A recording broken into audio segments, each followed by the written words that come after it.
This is a special presentation from UFC Fight Pass. Step into our world at ufcfightpass.com. What will happen here? Number 5, Max Holloway. Number 7, Charles Oliveira. Two young men here. Max Holloway 1 inch taller. He weighed in at 145. Charles Oliveira 145 and a hook. We'll see if Oliveira can take advantage of what is a 5-inch edge and reach. All right, now to get us started for the main event, here's Bruce Buffer. Ladies and gentlemen, this is the main event of the evening. Sanctioned by the Saskatchewan Athletic Commission.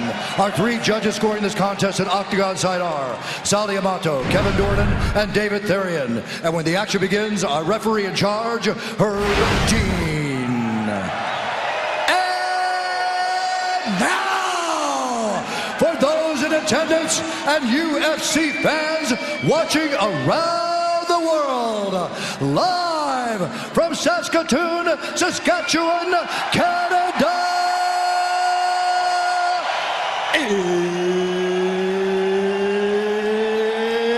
it's time! 5 rounds for the UFC Featherweight division. Introducing first, fighting out of the blue corner, a Brazilian Jiu-Jitsu fighter holding a professional record. 20 wins, 4 losses, 1 no contest. He stands 5 feet 10 inches tall, weighing in at 145 1/2 pounds. Fighting out of Houston, Texas, USA, by way of Sao Paulo, Brazil, presenting the number 7 featherweight fighter in the world, Charles the Bronx Oliveira! And now introducing his opponent, fighting out of the red corner, a mixed martial artist holding a professional record. 13 wins, 3 losses. He stands 5 feet 11 inches tall, weighing in at 145 pounds. Fighting out of Waianae, Hawaii, USA, presenting the number 5 featherweight fighter in the world, Max Blessed Holloway!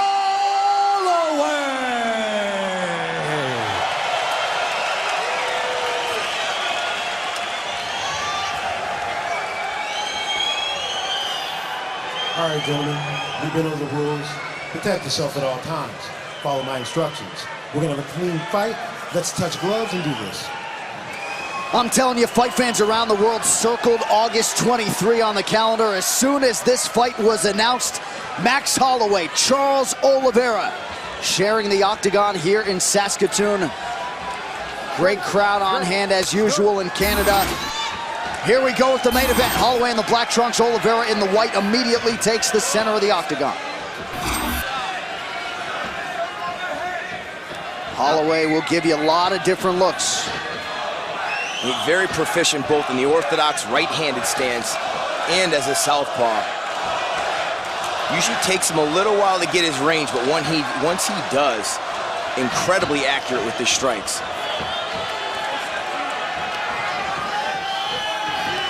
And already starting to rip it to the body, something Max Holloway is known for.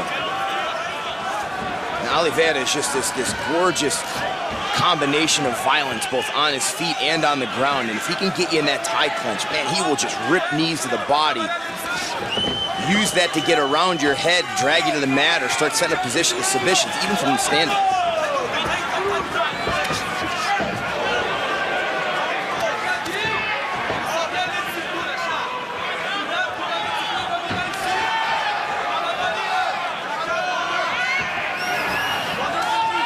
Good uppercut there for Holloway.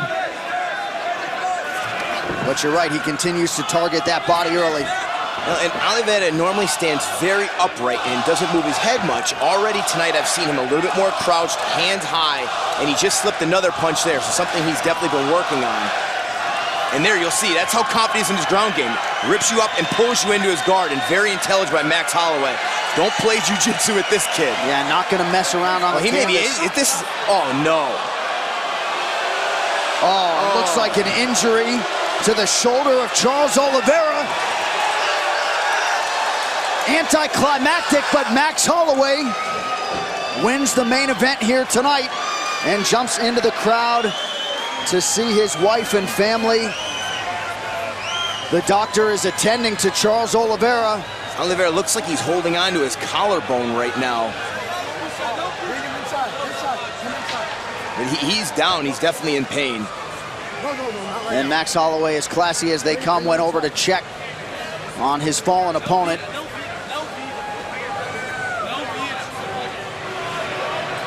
They're trying to keep his head steady. But yeah, it looks like an injury to either the collarbone or the shoulder. Oliveira obviously disappointed. You know, but an intelligent decision. We've seen before guys try to fight through things like that or fight with one arm. Let's take a look at the replay. All right, the move of the fight.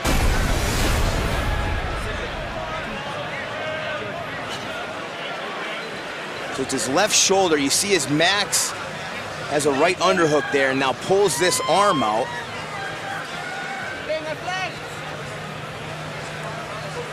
And he gets up, and that's when he realizes that he potentially popped his shoulder out. He's holding something. Ladies and gentlemen, referee Herb Dean has called a stop to this contest at 1 minute, 39 seconds of the very first round. Declared the winner by TKO, Max Blessed Holloway. Champion, 6 years the elder of the challenger, and Dominic Cruz will have the reach advantage. For the official introductions, Bruce Buffer. Ladies and gentlemen, this bout is presented by Paramount Pictures and Revolution Studios' new movie, Triple X, Return of Xander Cage, in theaters everywhere, January 20th. And IconicFaceoff.com, the UFC social gaming partner. Real friends, real prizes, real time. And now, this fight is 5 rounds for the undisputed UFC Bantamweight Championship of the world. Introducing first, fighting out of the blue corner, a freestyle fighter holding an undefeated professional record, 10 wins, no losses. He stands 5 feet 8 inches tall, weighing in at 135 pounds. Fighting out of Sacramento, California, presenting the number 5 ranked Bantamweight contender in the world, the challenger, Cody No Love Brown. And now introducing the champion, fighting out of the red corner, a boxer and a wrestler, holding a professional record, 22 wins, 1 loss. He stands 5 feet 8 inches tall, weighing in at 135 pounds. Fighting out of San Diego, California, presenting a former WEC Bantamweight champion and the reigning, defending, undisputed UFC Bantamweight champion of the world, Dominic, the Dominator Cruz.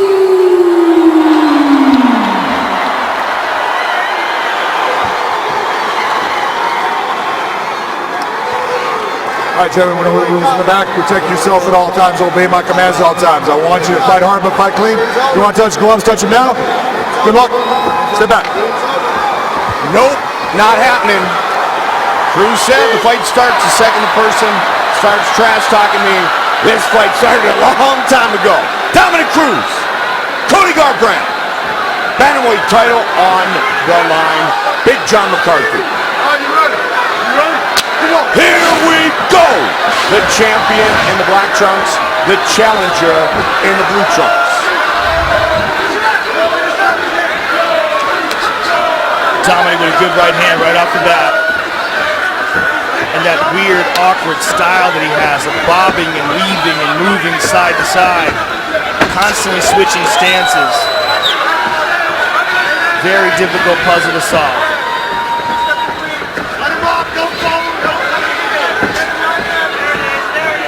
Cruz has lost only 1 time in his entire career.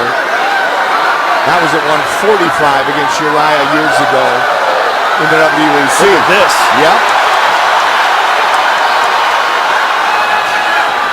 Cody Garbrandt right away attacking those legs. And TJ Dillashaw had good success in his fight with Dominic Cruz doing that.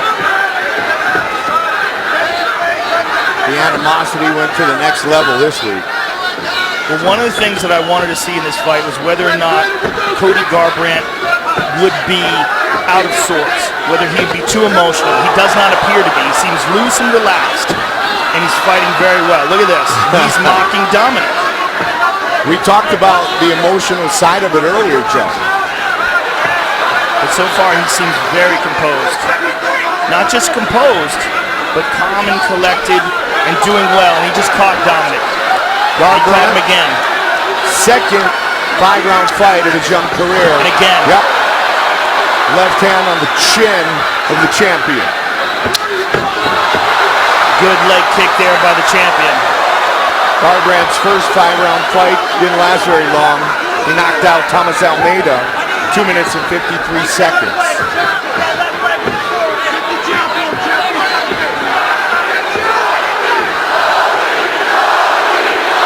A little love for no love. I see what you did there. Oh, good movement there by Cruz. And then again by Garbrandt.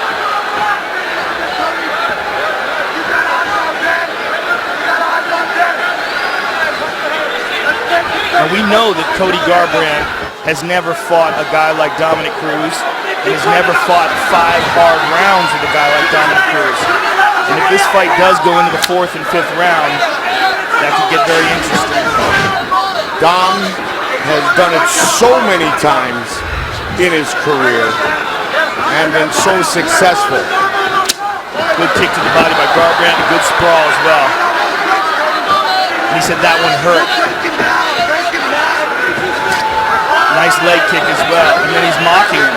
This is very interesting. He's giving Dominic Cruz a taste of his own medicine when it comes to the trash talk as the fight's going on, and he's being very successful in this round. We're a long way away from it. But Cruz is 8-0 in 5-round fights that go the distance. Good head movement by Cody Garbrandt and mocking Dominic Cruz. Garbrandt is one of those rapidly rising stars who doesn't understand he's not supposed to lose to this guy. Look at this sprawl. Beautiful sprawl by Garbrandt. Right back up his Cruz. Reverse the position.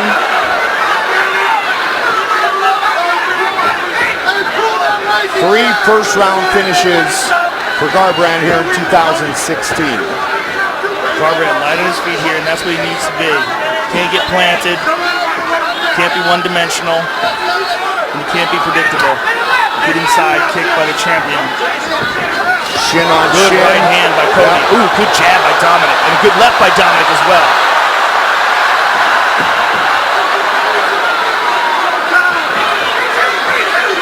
Regardless of what Cody does, you know, mock him, get a little moxie out there, if you will, Dominic Cruz is going to fight his fight. But Cody's going to try to do a little mental damage here in round 1 as well. Nice takedown by Cody, well timed. Ducked under nicely, and another scramble. Staying on the back. And a nice knee on the break. Beautiful job by Cody Garbrandt. Outstanding timing in that takedown. A lot of questions being answered by Cody. Good start for the challenger. Against the man who's never lost at 135. That was a big round for the challenger.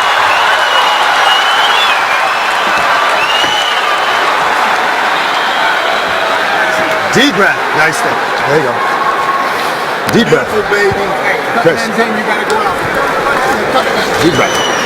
Give me the ice, Chris. Deep breath, baby. Beautiful round 1.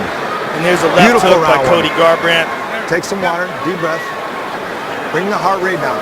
Let's focus. And here we see a right hand by Cruz. Excellent movement. And look at that. Beautiful round 1. changing of direction and jumping right back in for the takedown by Cody. When a minute's left, he's coming for the takedown.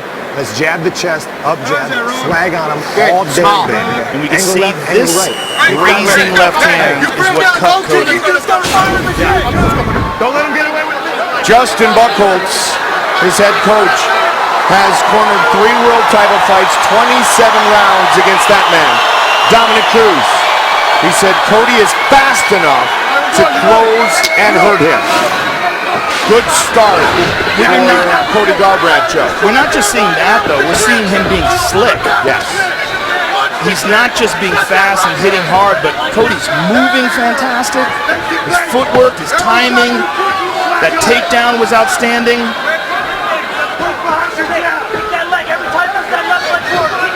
And he's extremely confident.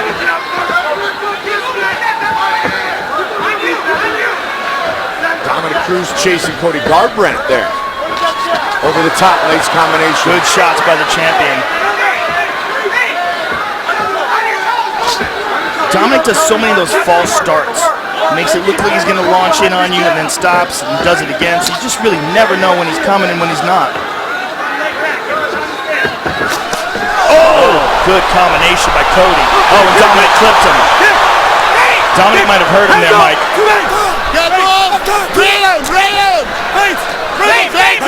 Eric Del Fiero's been with Dominic Cruz a long time. They're going crazy. Jeremy Stevens in his corner. And he might have stung Cody with that shot. What a crazy style he has. We always talk about it. It's like, how do you train for Dominic Cruz when there's nobody that does what Dominic Cruz does? Yeah, you would have to teach somebody to do that, and they wouldn't be able to do it right. The closest we have seen, at least thus far, is TJ Dillashaw. Yeah, and TJ's got his own thing going on for sure. Yep. But it's close in terms of the amount that he moves. Good jab. Don't forget, after our main event, turn on FS1 for the UFC 207 post-fight show. John Anik, Kenny Florin, Michael Bisping, Misha Tate, Megan O'Leary. We'll break it all down FS1, streaming live on Fox Sports Go. Or for those watching in Canada, flip over to TSN. Good counter right hand there by Cody.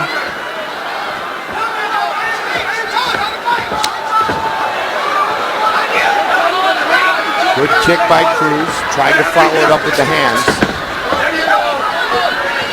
Able to slip those punches. Good kick to the body there by Cody.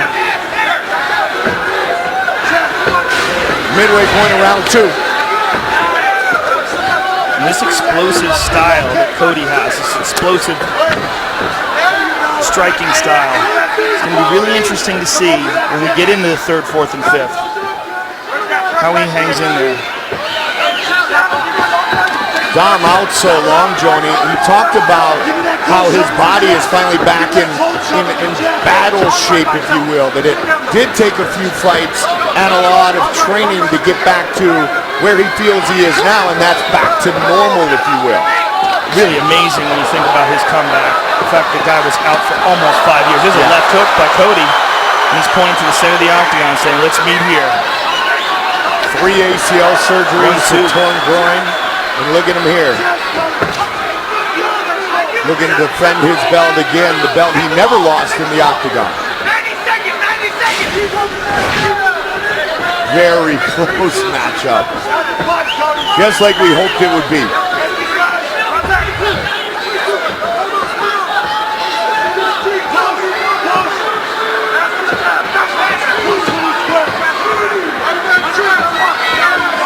Dominic Cruz gets you thinking. It's one of the things his bizarre footwork and style does. There's a nice kick to the body by Garbrandt. Good combination there as well.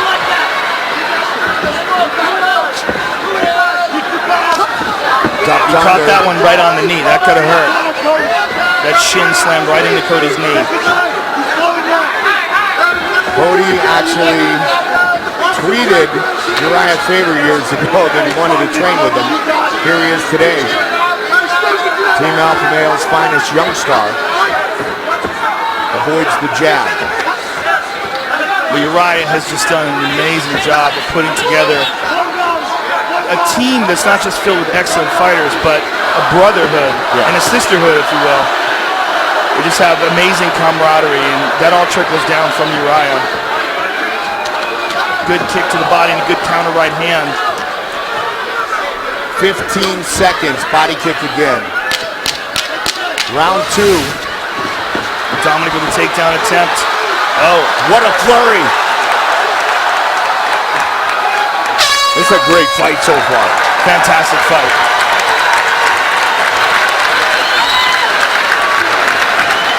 Deep breath. Deep breath. Deep breath. You're staying right outside of the reach. You feeling that?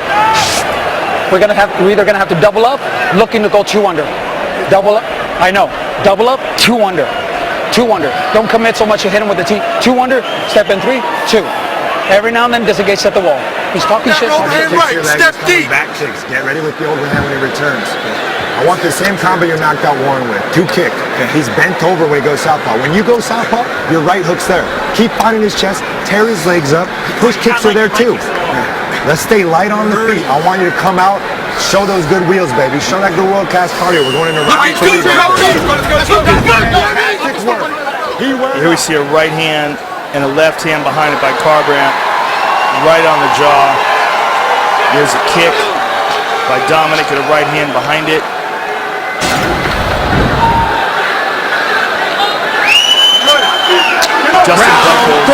Justin Buchholz, in the corner calling to see Cody's wheels. He wants to see him light on the feet.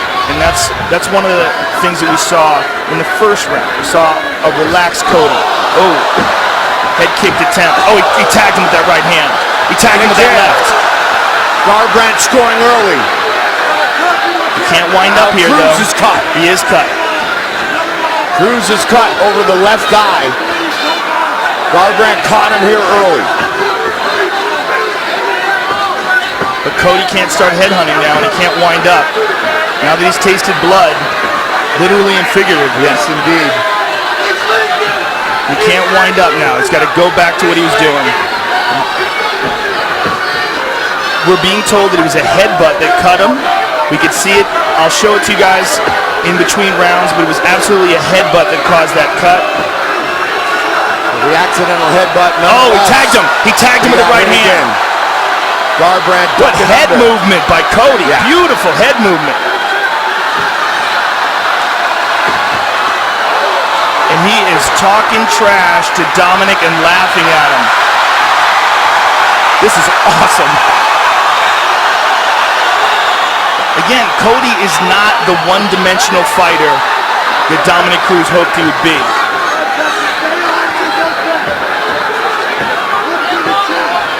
Seconds into round number 3. He tagged him again. And again, Garbrandt scoring against the champion. I would like to see Cody go back to chopping at those legs as well, Mike.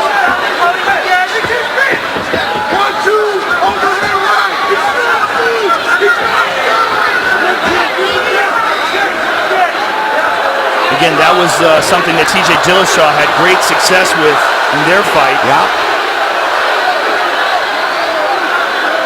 Ohio native Garbrandt against San Diego's Dominic Cruz.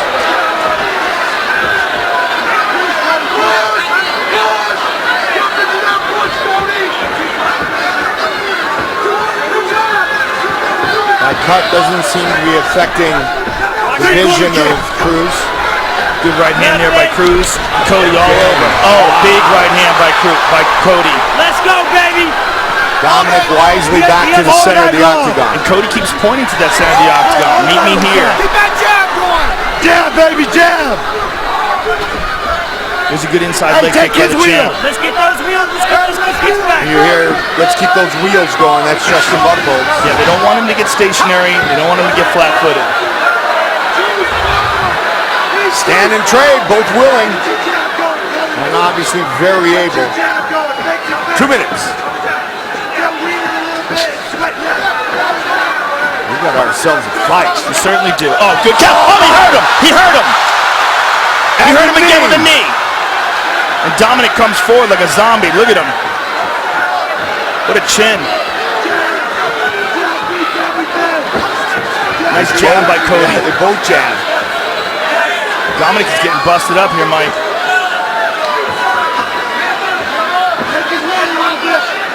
Oh, Dominic with a left and a right uppercut. Oh, look who's avoiding all the damage now. Yeah, and Cody clipped him with the right.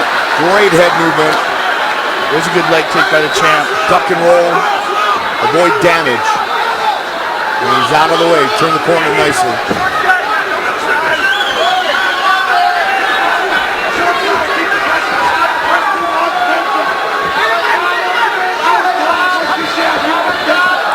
What a fight.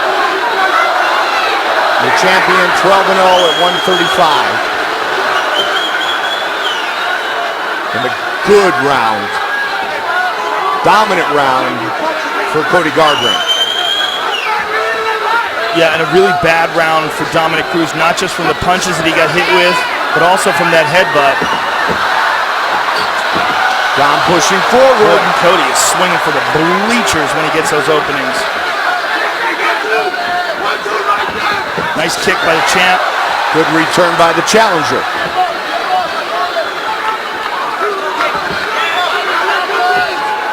Dom's leaning down when Cody kicks, trying to catch that leg. Put him on his back. Yeah, he might be a good left hand by the champion. He might be attempting to try to turn this into a grappling match if he can find some way to get Cody down, because he got clipped bad in that round.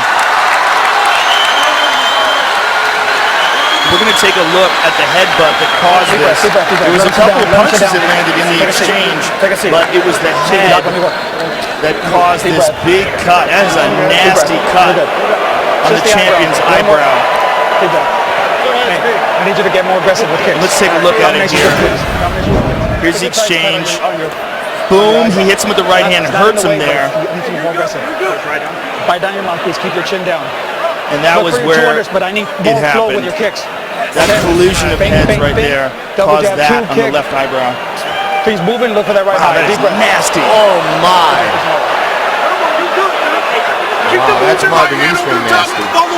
He's right where I want you to come almost, yeah, almost. Sold out, UFC 207. T-Mobile Arena. Championship rounds. And they're still talking.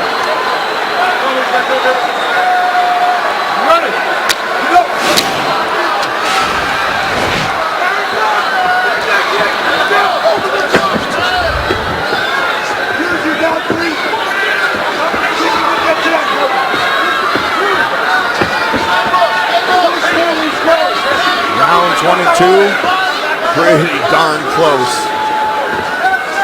Conventional wisdom says round 3, Cody Garbrandt. 2 rounds to go. Good kick by the champ. A good counter punch by Cody. This is the deepest Cody's ever been in a fight. Fans, keep on voting. We want to see what you think. Follow us at UFC on Twitter. This is new territory for Cody, but he looks like he's in excellent condition. Yeah. It doesn't seem to be a factor at all. And he's also riding high on the momentum of that last round. I like how he keeps switching stances as well, Mike. Boy, they... Oh! Goodness! Cruz is back up, at least for now. Cody had him hurt bad and pointed to him like the fight was over and might have missed the opportunity to close the show. Man, did Dominic Cruz recover quickly. Yeah, that was freakish. Crazy. That's freakish.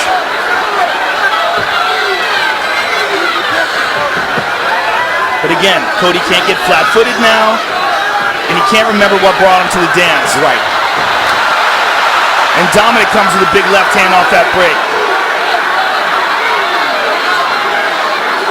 When you hunt for the knockout, oftentimes you get knocked out.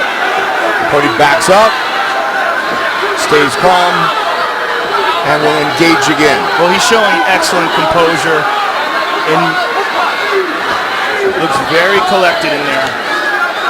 He's not rushing anything. He's not doing anything dumb.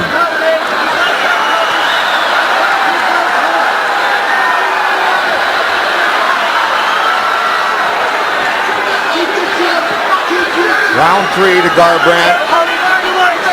Cruz knocked down here in round 4. Hurt bad. He tagged him again. Straight right hand by Cody with a big smile behind it.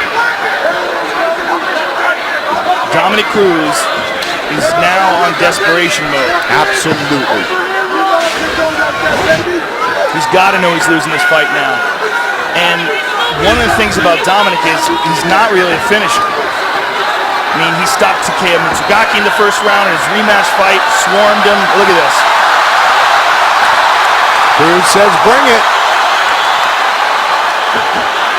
And the crowd loving it. Footwork and movement.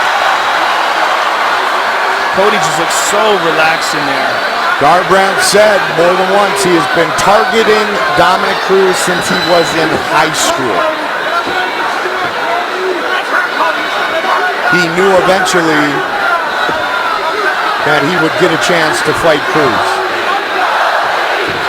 Good jab there by the champ.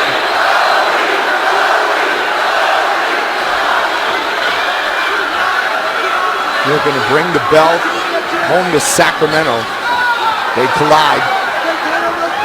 90 seconds.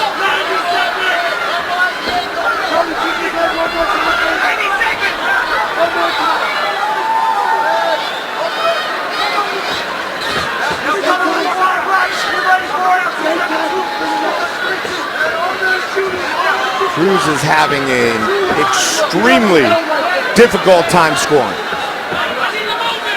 He keeps talking to him. Nice inside leg kick by the challenger.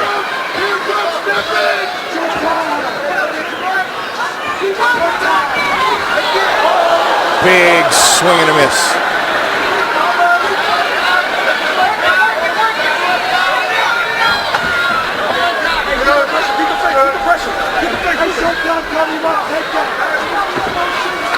Oh! And again!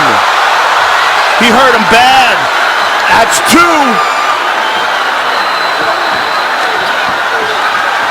He stunned him again. Dominic's in big trouble. Finish this fight. One more time. No one has ever been able to do this to Dominic Cruz. 10 seconds remain in round 4.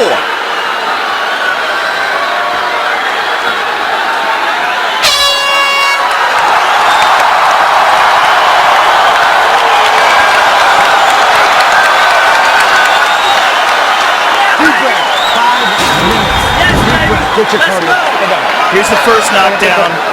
Counter right hand. Beautiful. From the southpaw position. Here's another look. Boom. And punch. Right on the jaw. Fucking punch. Let the combinations go wherever it's at with a fucking kick to the head. Look at me. Deep fucking breath. He's got two to three rounds solid down. Deep breath. And there's another left hand that dropped him. Set up. Combinations, long combinations. Mocked him when he was down. Deep breath. He's staying right outside your range. Huge round for the challenger. Feint. Long combinations. You heard him when you land. Sit on it. You got him, man. But keep moving. Let it all fucking ride. You got plenty of cardio, not breathing. Joe, does Cruz have to finish him here in the 5th? I believe he does. I mean, I don't know. Obviously, I was wrong about the Tarek Saffiedine Dong Young Kim fight. I thought Saffiedine won that fight. You never know. I mean, I can't imagine that he's not ahead though. And could that be a 10-8 with the multiple knockdown? It should be. Yes. 5 minutes remain. Bantamweight belt on the line. Dominic Cruz might have to finish this fight. But in order to do that, he's got to risk being finished, and Cody has shown ridiculous speed and precision. And he's hurt Dominic multiple times now. And again, beautiful kick. Cruz trying to close distance. Cody just such a spectacular athlete. Well, also his fundamentals and his technique is so solid. You know, and that's what we're finding about him in this fight. Because, you know, this is for the first time he's at a championship level. I mean, we knew that Almeida was good. We didn't know how good. Cody starched him. We knew that Mitsugaki was a very good contender. Cody blasted him out of the water. So now he's fighting the best of the best, and he's dominating him. Guess his Uncle Robert was right when he introduced him to boxing. 32-1 as an amateur boxer. This fight has been all on the feet. No clinching either. Hit or be hit. That time hit. 3.5. Good right hand by the champion.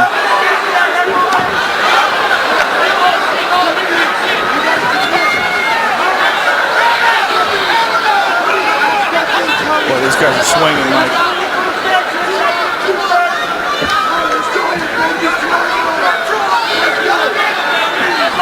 Oh, flying knee attempt. Caught it.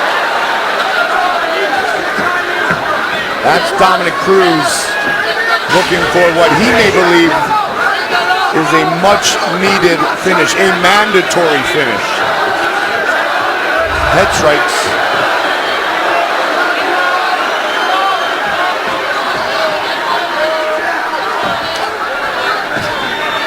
Oh, just completely mocking him. Wow. As brash and outspoken as Cody's been, he's been extremely composed in this fight. Very composed, very disciplined, and very technical. And I think that might have surprised Dominic. Like this kind of footwork and movement, just sliding right out of the range of things. But he might be getting outworked in this round. And this could be a crucial round in this fight if the scoring is squirrely. We've seen weirder things, have we not? Yeah, tonight. Under 2.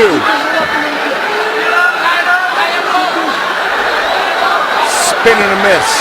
Yeah, Cody can't take this round off, Mike. Absolutely not. I mean, you're talking about a championship fight.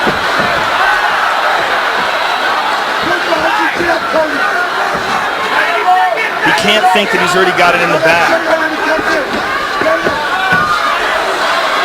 Nice catch and kick. 90 seconds. 5th and final round.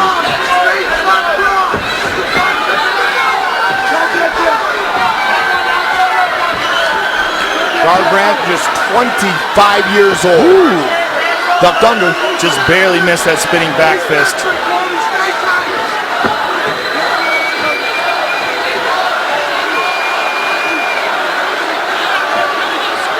1 minute left in this fight.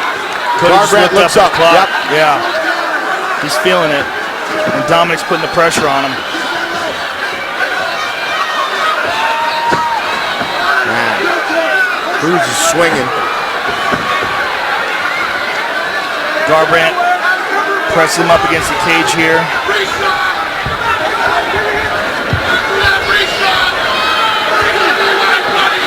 Danny Castillo calling for a reshot. 30 seconds. Ticking down. 5th and final round. Will we have a new champion?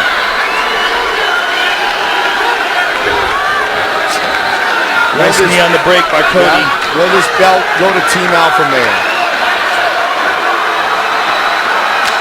10 seconds.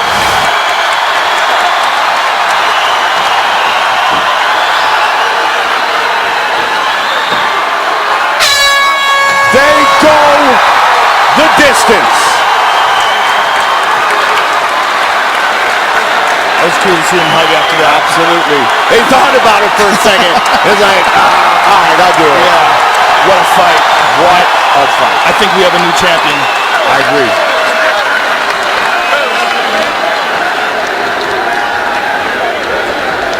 Fight replay brought to you by Budweiser. This Bud's for you. And this is the big headbutt that caused that nasty gash right there. And there's a knockdown, beautiful right hook by Cody. There's another right hand by Cody.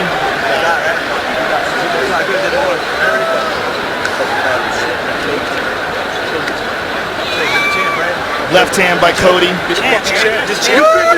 Just a sensational performance by the challenger, Cody Garbrandt.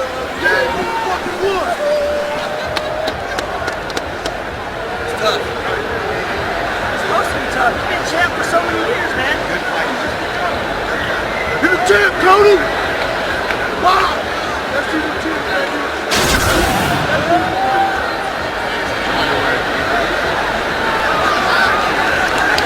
Here's Buddy Maddox. Nice fight, man. Standing job.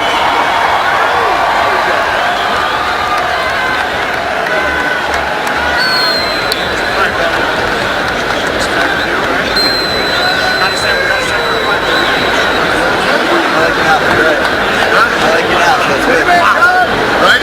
Cody, up front. Love it. Just have a decision to do something really different. Time for our official decision. Brought to you by Metro PCS. Get it fast nationwide.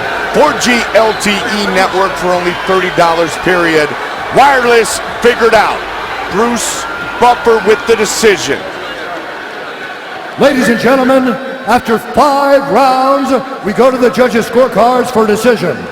The judges score the contest 48-46, 48-47, and 48-46 for the winner by unanimous decision and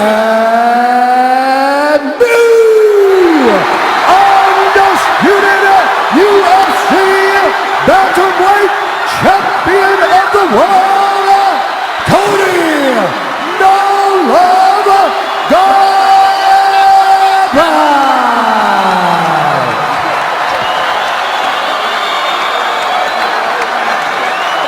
We have a new champion.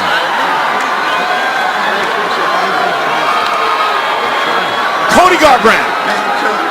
Dominant performance. Jeezy.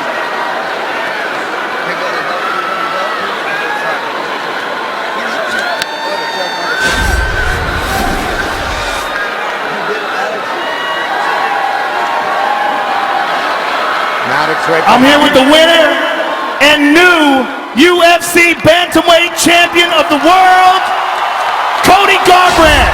How does that sound?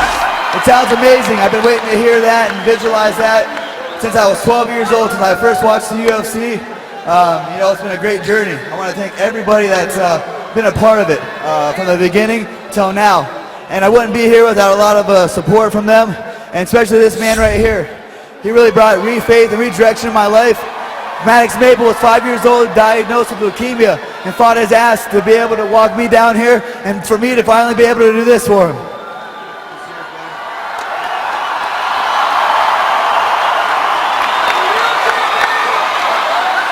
What is this like for you? Oh, this is amazing. I've never done this before, and I'm just so excited that he won. All right, our tail of the tape is sponsored by Bud Light. Raise one to right now.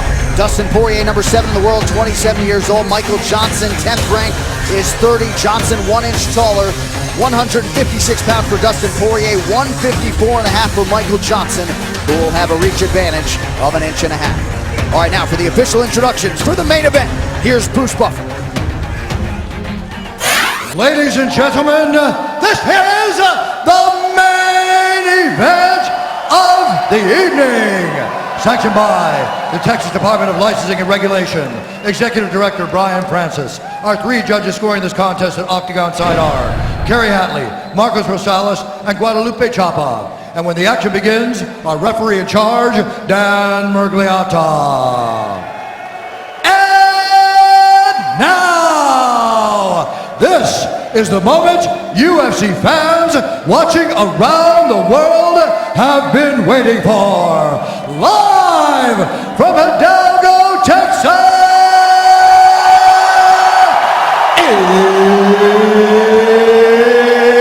it's time! 5 rounds in the UFC lightweight division. Introducing first, fighting out of the blue corner, a mixed martial artist holding a professional record, 17 wins, 10 losses. He stands 5 feet 10 inches tall, weighing in at 155 pounds. Fighting out of Boca Raton, Florida, presenting the number 10 ranked lightweight contender in the world,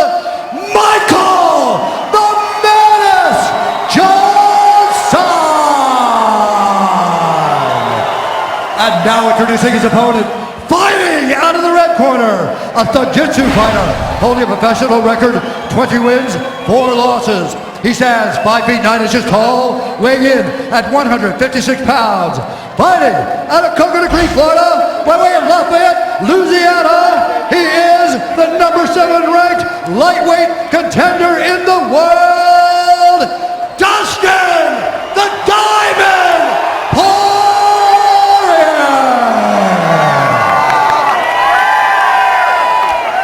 Center, please. All right, guys, been through the rules in the locker room. I want you to obey my commands at all time. I want you to protect yourselves at all time. If you want to touch gloves, do it now. This is 5 rounds. Let's go, gentlemen. If you had the no-touch gloves prop, go cash the ticket. Dustin Poirier, Michael Johnson, so beloved by their respective teams, the Black Zillions and American Top Team. That rivalry continues tonight. And if the weigh-in was any indication... Okay, you ready, sir? You ready, sir? Let's go round one fight. We might be in store for a fast start tonight. Dustin Poirier in the black trunks. Michael Johnson is in blue. It is Southpaw versus Southpaw in the main event. Right away, the feet are moving for Michael Johnson. That's when he's at his best. When he gets stationary, when he stops moving, he gets more predictable. His timing becomes very easy to adjust to. Right now, doing the right things, and really what he does when he's most successful against Edson Barbosa, Gleason Tebow. Oh, nice counter strike there from Michael Johnson. Johnson would appear to be in the shape of his life in advance of this one. Both of these guys so long on confidence here during fight week and leading up to this fight. Michael Johnson told me this Poirier's just not going to fight him. Too fast, too quick. Looking sharp here in round 1. Now, the thing is, Poirier, he feels I've got more weapons. I can strike, I can grapple, I can wrestle, all those things. We'll see if he looks for a takedown, but he knows Michael Johnson's got excellent takedown defense. A little cut opened up under the right eye of Dustin Poirier. Poirier closing as a -170 favorite. Michael Johnson, the +140 underdog. Poirier has really gained so much experience in the last couple of years. So poised right now, sees things. Defense there again, blocking the punch. Michael Johnson with a knockdown! Poirier's out! The menace is back! Michael Johnson! All right, bro. No! MJ backs up all the talk and then some tonight. And goes over and taunts Dustin Poirier. There's no need for that. No need for that.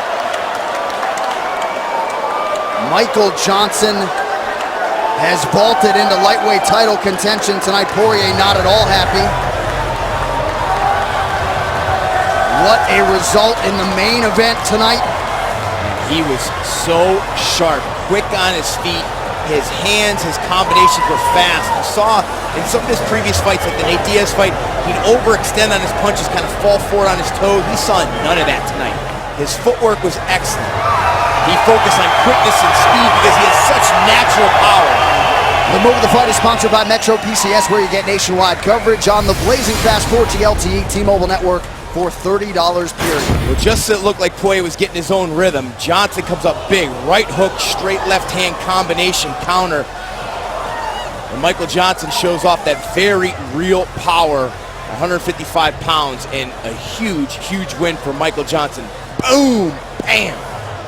Very nicely done. It's a huge night for Michael Johnson. Bruce Buffer has the official decision. Ladies and gentlemen, referee Dan Mergliata has called a stop to this contest at 1 minute, 35 seconds of the very first round.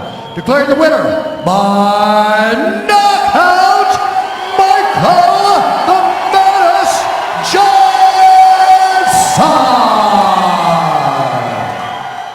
My boyfriend and I had a fight. I said I'd give him a pass. I got UFC Fight Pass instead.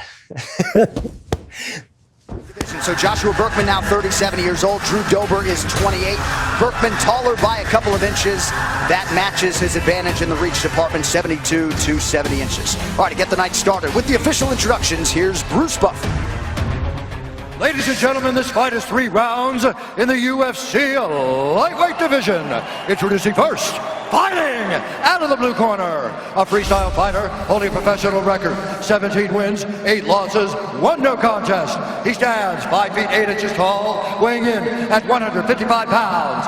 Fighting out of Denver, Colorado, by way of Omaha, Nebraska, Drew Dober. And now introducing his opponent, fighting out of the red corner, an American Jiu-Jitsu fighter holding a professional record, 29 wins, 15 losses, 1 no contest. He stands 5 feet 10 inches tall, weighing in at 155 and 1/2 pounds. Fighting out of Draper, Utah, Joshua, the People's Warrior, Berkman. And the action begins, our referee in charge, Jason Herzog. Jason Herzog, one of the best in the business, our referee for this one. Ariane Celeste is here. Pretty big night. Figured she'd want to be in the building. Thank you, Ariane. We are ready to go here. 3 rounds if needed. In the UFC lightweight division, Joshua Berkman, UFC appearance number 18 against Drew Dober, making his night. With that touch of gloves, we are underway. Dober is in the blue trunks. Joshua Berkman now to southpaw stances in white. Berkman's known to be switching stance, and here he goes right there. I mean, it's tough when you're going against a specialist like Dober. I think he's going to be better off trying to stay in one stance so his defense stays strong, being Berkman. Yeah, that was a hard leg kick by Dober, and look for Dober to try to counter any of the moves by Berkman with those leg kicks. When you look at the size of the legs on Dober, I mean, that kid is walking around on tree trunks. What I like about Dober is how light he is on his feet. You know, his heels are never touching the floor. He's hopping. It looks like he's jumping rope in there while he's striking, and that makes him very light and hard to catch. Joe, you talked about the improved takedown defense for Drew Dober. Certainly snuffed out that early shot from Berkman. Well, I think training at team elevation is an excellent move for him. There's so many outstanding grapplers there, and that's really the element of his game that he really needed to put together. He's such a good striker, so much experience, but he needed to apply that striking in MMA. The only way you're going to do that is develop elite takedown defense. There you go. That knee up there. How much do you think the takedowns are going to be a threat to Dober? I mean, considering that Berkman has so many guillotine finishes and so many submissions, what do you think that's going to be, you know? Well, the thing about Berkman is he's so adaptable. He's a very smart guy, and he can change things up in there and be creative, and I think he's going to have to do that to keep Dober on his heels. That's why he's switching stances. That's why he's offering a bunch of different looks. He's got to know that on his feet, he's most likely, at least on paper, at a disadvantage. Berkman throws everything he has in all his punches. He's got the style where he just kind of sits around, waits, and when he throws hard, just like he did a second ago. He landed that hard kick to the arms, but then he ate another powerful leg kick from Dober. 2 minutes have gone by here, round 1. Excuse me, John. It's Muay Thai 101. Yeah. Somebody throws a kick at you, you throw a kick right back, and that's what Dober's doing well right now. Yeah, and you're already seeing, if you look at the right leg of Berkman, you're seeing some serious welting. Look at this. Dober is trying to take Berkman down. Dober gets his hands locked underneath the butt. He could have taken him down, but Berkman does a good job keeping his balance.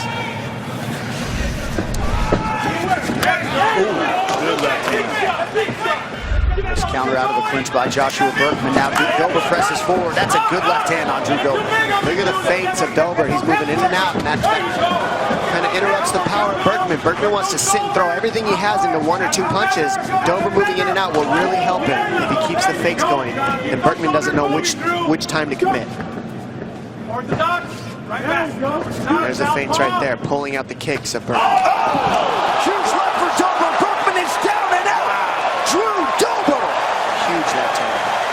Gigantic one punch out of nowhere. I mean, these guys were in the danger zone, fighting in the pocket. But what a perfectly timed left hand by Drew Dober. So Drew Dober finds a home for that left hand, and you're right, it wasn't as though Berkman didn't get a few things done. You see the welt there on the body, but this one goes to Dober emphatically. Boom. Oh, right over the shoulder. Perfectly placed left hand. I mean, it doesn't get much cleaner than this. Berkman even had his defense up. And that's the thing with these little gloves. Yeah, literally perfect. Right over the top of the shoulder. Yes, sir. You see Berkman's legs go. Yes, sir. Head bounces off the ground. You're ready, dude.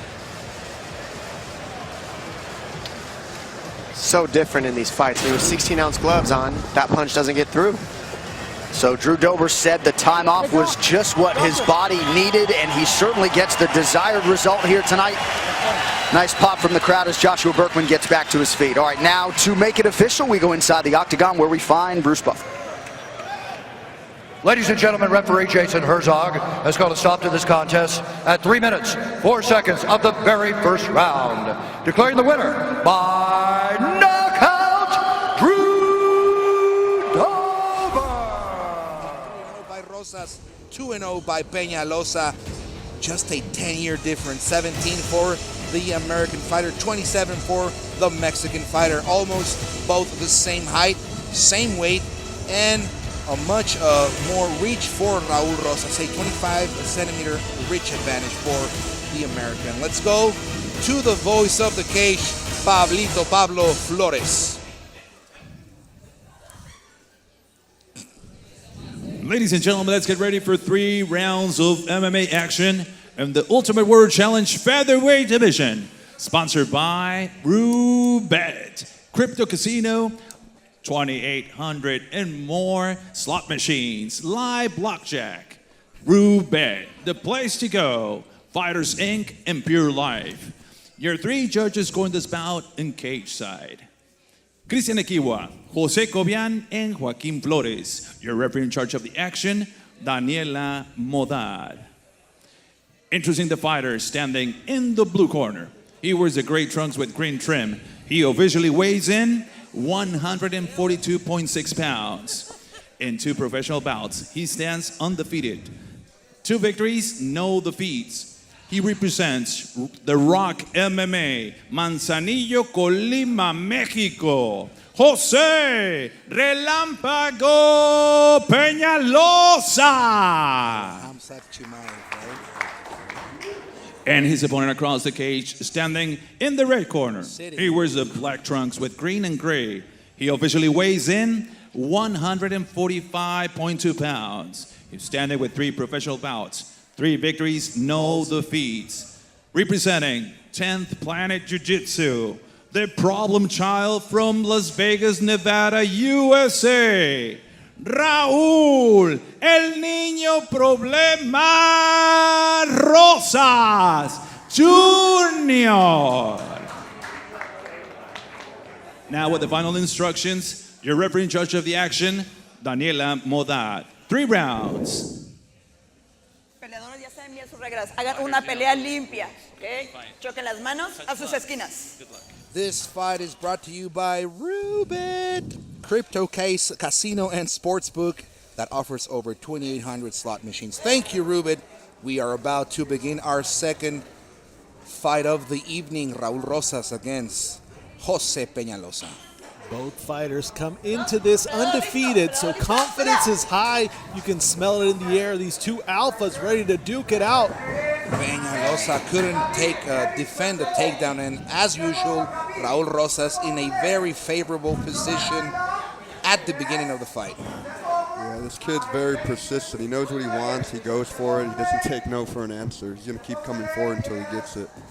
Raul Rosas likes to finish fast and finish hard. This is what is given him the opportunity to fight so frequently here at the UWC, because he's been able to finish off very difficult opponents. I mean, these guys are all veterans. These guys are all trained killers. And Raul not Rosas, veterans, but they are experienced and they have good records, and there is no easy fight. But look at this kid. He's already mounting him and applying the pressure, Johnny. Yeah. He's got the arm trapped under there. I mean, this is a bad spot. You don't want to be in this spot early in the fight right here. There, he's looking for the arm triangle, but he got away. But now, full mount. So interesting to see Rosas, how he evolves every time he fights. Such a young fighter, and you see a level of maturity in some of the positions he takes, the way he postures, the way he looks for the takedown. Like you were saying, Johnny, very determined, knows what he wants, and knows how to attack it. No, for sure. Right now he's on top of the mound. He is showing a little patience. I like how he's just not going crazy. He's trying to dominate the position first. Speaks a little bit more experience now. I mean, it's not his first fight. This is the fourth fight. And Peñalosa fighting.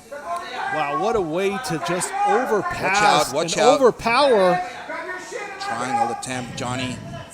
Yeah. It's a little tough with the posture.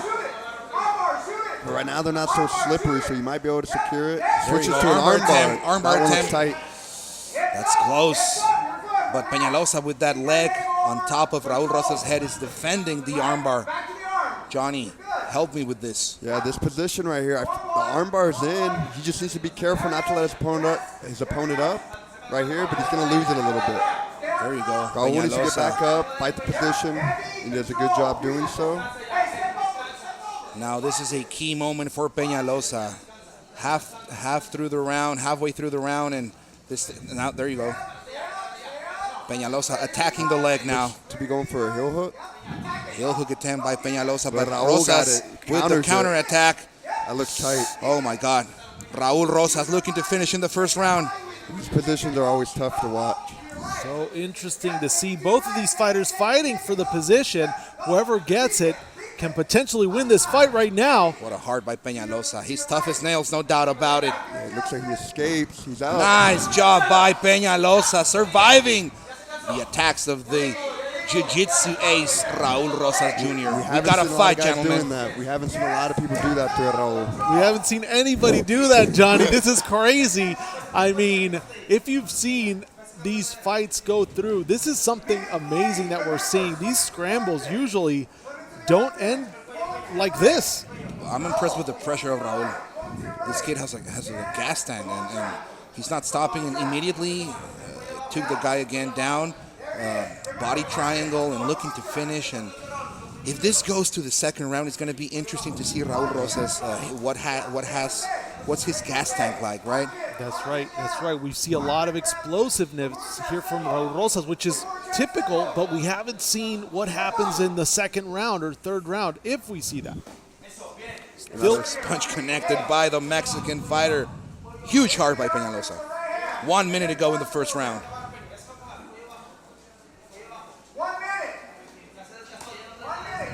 Nice softening him up, not stopping the movement. Both of these fighters trying to stay active in this position for the last 50 seconds of the first round. Finally, after 4 minutes of intense action, the pace finally slowed down. Now Rosas has his arm trap, Peñalosa's arm trap. He's looking for the finish. Squeezing that neck, but Peñalosa, it's all game, Rafa. Going for that foot. Peñalosa right there in his corner, whispering in his ears, 20 seconds to go. Will he be able to get something off? Peñalosa, the best defense is an offense, and he's doing it right now. Needs to be careful with those shots, though. Rosas, like you said, Johnny, not taking no for an answer and not caring about the position. He's attacking full-heartedly, applying that pressure, finishing on top. This is the end of the first round, and for the first time in his career, Raul Rosas is going to a second round, Rafa. Oh my God, what a great main event. Wait a minute, this isn't the main event, but it sure feels like it. We're barely starting off the card, and we're getting an amazing fight by these two warriors in the Ultimate Fighter. I'm loving the pressure of Rosas, but also the resilience and the heart of Peñalosa, that when your opponent is this skilled and this crazy at the beginning of the fight, sometimes mentally you get blocked and you lose a fight quickly, right? But not Peñalosa. He's surviving. He's also attacking, and maybe this will help him come out a little more violent in the second round. Thank you, fighters, for sponsoring Ultimate Warrior Champion, Fighter.mx. Go to the website and apply Ultimate Warrior Challenge 20 off to get 20% discount. I mean, this is great that we're seeing a fighter as creative as Peñalosa that is coming out attacking and counterattacking and almost reversing one of the submission attempts from Rosas. Will Rosas keep it standing? Nope. Going in for the shot again. He's going in, and Peñalosa is not able to defend the takedown. Rosa sticking to the game plan as we saw round one immediately with the takedown. He had good success. I mean, first round, you could say that it was dominated with Rosas on top. No doubt, he took the first round, but it's going to get interesting now the longer this fight goes because he hasn't been in the second round. Sometimes guys, these young fighters, they're used to finishing fights so fast. Sometimes the mind can play tricks, sometimes it doesn't, so we're going to be able to see what Raul could do in the second round. That's what I want to see. They can get the adrenaline dumped, right? Yes. But Rosas is showing that he is ready, fully mounting his opponent. Well, right now he's doing a good job. Great mind, he's on the mount, he's in a good spot. He's still winning this fight. Peñalosa needs to get out of that position, no doubt. Rosas smelling blood, going for that ground and pound. Back and forth, he doesn't want to stop, but he puts himself in a compromising position. Triangle attempt by Peñalosa. Because why not, right? Armbar attempt by the blue belt from Colima, from Manzanillo, surviving and fighting. Peñalosa. He's still a dangerous fighter in there, Peñalosa. Look at Johnny. I mean, he can empty his gas tank right there, right? If he doesn't finish. If he does, I mean, referee Danny Modales paying really close attention there because Peñalosa is still fighting. Peñalosa knows he needs to show something, but I mean, he's there, he's fighting, and he's always looking for that out. Where is the mistake going to happen to catch Rosas? Jeez, Peñalosa is hard to finish, tough guy, and I love it how he's sometimes he attacks too, like he tries to get his submission there. I mean, but Rosas relentlessly. This is a good spot. He flattens him out. He's getting the choke. I don't know if he has that. I can't see from this angle. He doesn't. There he goes. Deep. Tap out, and Raul Rosas by rear naked choke in the second round, baby. What a beast. Nowhere to run with that choke. I mean, that was super deep. Props to our referee that immediately saw that was deep. I mean, it could have caused some damage, but right in the nick of time, got that stoppage. Congratulations, Raul Rosas. Our Tail the Tape is brought to you by Performance Inspired, the all-natural high-performance line of sports nutrition, trusted by athletes and health enthusiasts. Visit pi-nutrition.com. Rob Font, 30 years old. Silva de Andrade is 32. Font, 1 inch taller. He weighed in 135 pounds, 134 for Silva de Andrade. Rob Font has the 3-inch reach advantage. All right, now to get the main card introductions going, here's Bruce Buck. Ladies and gentlemen, we are live from the T-Mobile Arena in Las Vegas for UFC 213, Romero versus Whitaker, presented by Budweiser. This buzz for you. And now, this fight is 3 rounds in the UFC Bantamweight division. Introducing first, fighting out of the blue corner, a mixed martial artist holding a professional record. 24 wins, 1 loss, 1 no contest. He stands 5 feet 7 inches tall, weighing in at 135 pounds. Fighting out of Castle para Brazil, Douglas da Silva de Andrade. And now introducing his opponent, fighting out of the red corner, a striker holding a professional record, 13 wins, 2 losses. He stands 5 feet 8 inches tall, weighing in at 134 pounds. Fighting out of Woburn, Massachusetts, Ron Paul. And when the action begins, our referee in charge, Mark Smith. Mark Smith draws the assignment here. The beautiful Brooklyn's with us tonight on pay-per-view. Glad you are too. As we get ready to kick things off here in the UFC's Bantamweight division. Ariane Brittany, Chrissy, Vanessa also on hand. Rob Font, the number 15 ranked bantamweight in the world, taking on Douglas Silva de Andrade. Font is in black. Silva de Andrade is in yellow, and we are underway. The fight clock brought to you by Budweiser. This bud's for you. I like how he compared Silva de Andrade to Lineker, because one thing that they share in common is they both load up. They're both powerful guys that especially sometimes you can see the shots coming, but people can't seem to get out of the way. Absolutely, and you know, when you look at that fight against Whittaker, Rob Font fought that entire fight on his heels. You know, really, the moment was just too big for him then. He's much better, much more confident now, and you can see him being a lot more assertive here to start this round.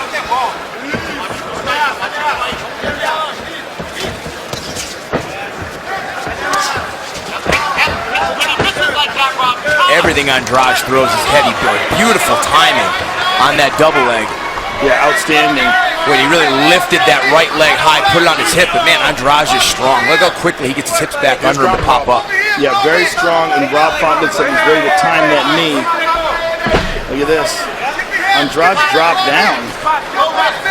He dropped down like he was looking for a leg lock, but was not in the proper position to try to execute that. That's a weird thing that he just did.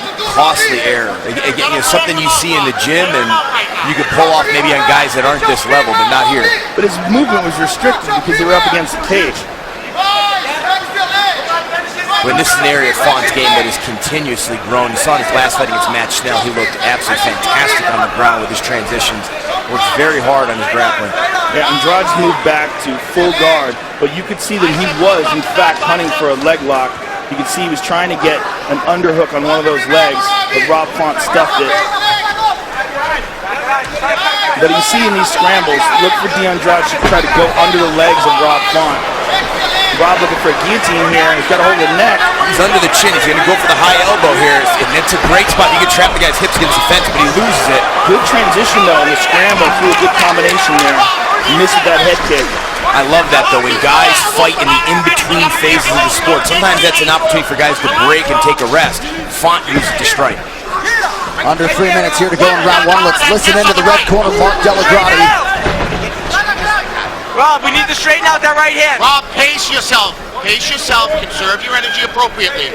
Let's be intelligent. You gotta lead off with a fake. You can't just throw blind. Give me something before you fire. Yeah, good feints, make him react. Step off with the zigzag, switches, get fun. The step-off's there. Step off the lazy jab. Makes me want to do the rest of the broadcast in a Boston accent. Just over 2 minutes here to go round one. Good movement by Font. Notice how he's just getting just out of the way. Smooth. Nice uppercut, a beautiful knee as well. Stop! Time! Go right there. Go right there. Pause in the action due to an eye poke. Good. Regardless, a gorgeous combination from Rob Font. He's just so smooth. Stay there. Looks like Mark Smith's going to call in the RP here. Finger to the left eye. Wow. Looks like as he's pushing off. You good? Okay, go right there. Right there. Yeah. Yeah, right at the end there. Looks like it's scraped against the eye. Hey, Rob. Stay there. Stay there. Rob, when you're coming in, you got to keep clenched fists or fingers up, okay? You understand? All right. Time in. Fight. 2 minutes, Rob. 2 minutes, Rob. Ooh, nice job by Silva Andrade to split that guard of Rob Font. Yeah, that's one of the things he showed in his last fight against Briones. He was just more creative. Spinning back elbow, spinning back fist. Really, he's just going second too often here in the first round against Font. It has been a constant evolution for Rob Font. Last time out, last December. Kick to the body, man. This is a plus athlete, Rob Font. Excellent footwork, switching up the stances here a little bit. And both of these guys very athletic, but Font really putting things together well. And Andrade seems very hesitant tonight.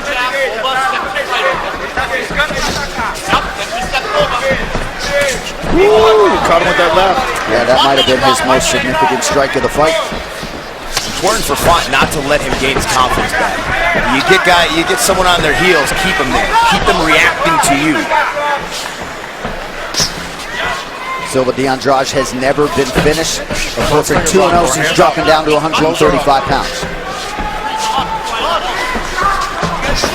Ooh. Counter knee is clean for Font. I tell you, Andrade landed a nice left hook there, but I'm impressed with Font's ability to roll with the punch and immediately counter.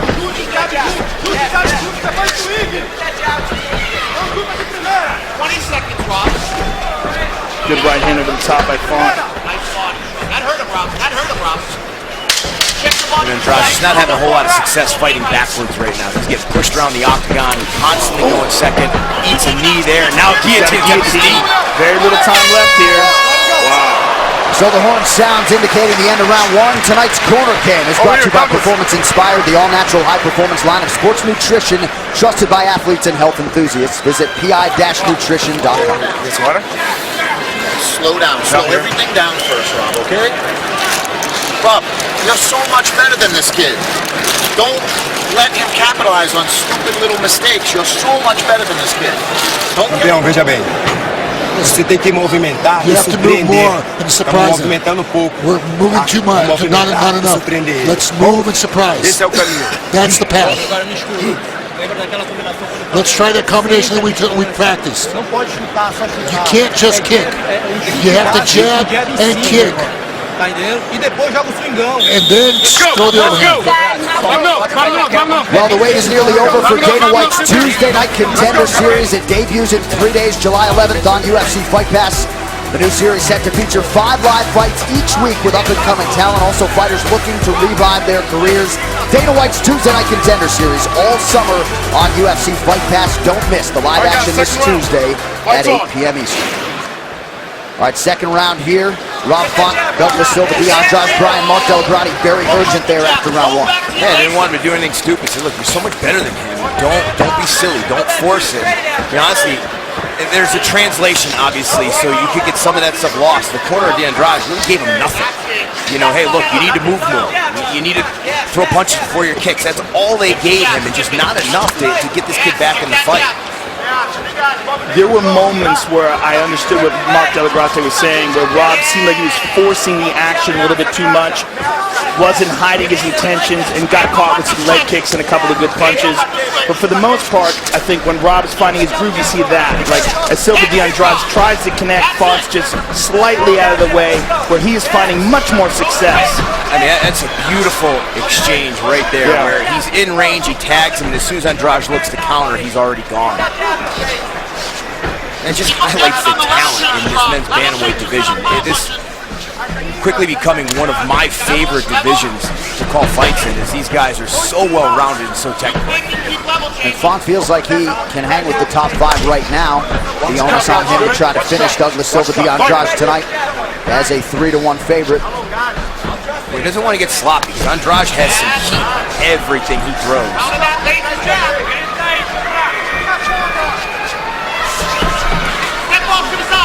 Oh, good left hand there by Font. He gets a kick to the body, partially blocked. Ooh, good leg kick there by Andrade, but good capitalizing by Font. Everything Andrade does, you can see in his eyes. He's second-guessing his techniques. He's not putting them together, throwing one hard strike at a time. Just missed on that uppercut as we hit the 3-minute mark in this second round of a possible 3. Really like to see Andrade start feinting a little bit, go first, throw longer combinations, put together some hands before you throw that kick. Too much one and done. Ooh, there's a beautiful right hand, and he used the jab to set it up and clear the way. Big right hand by Rob Font.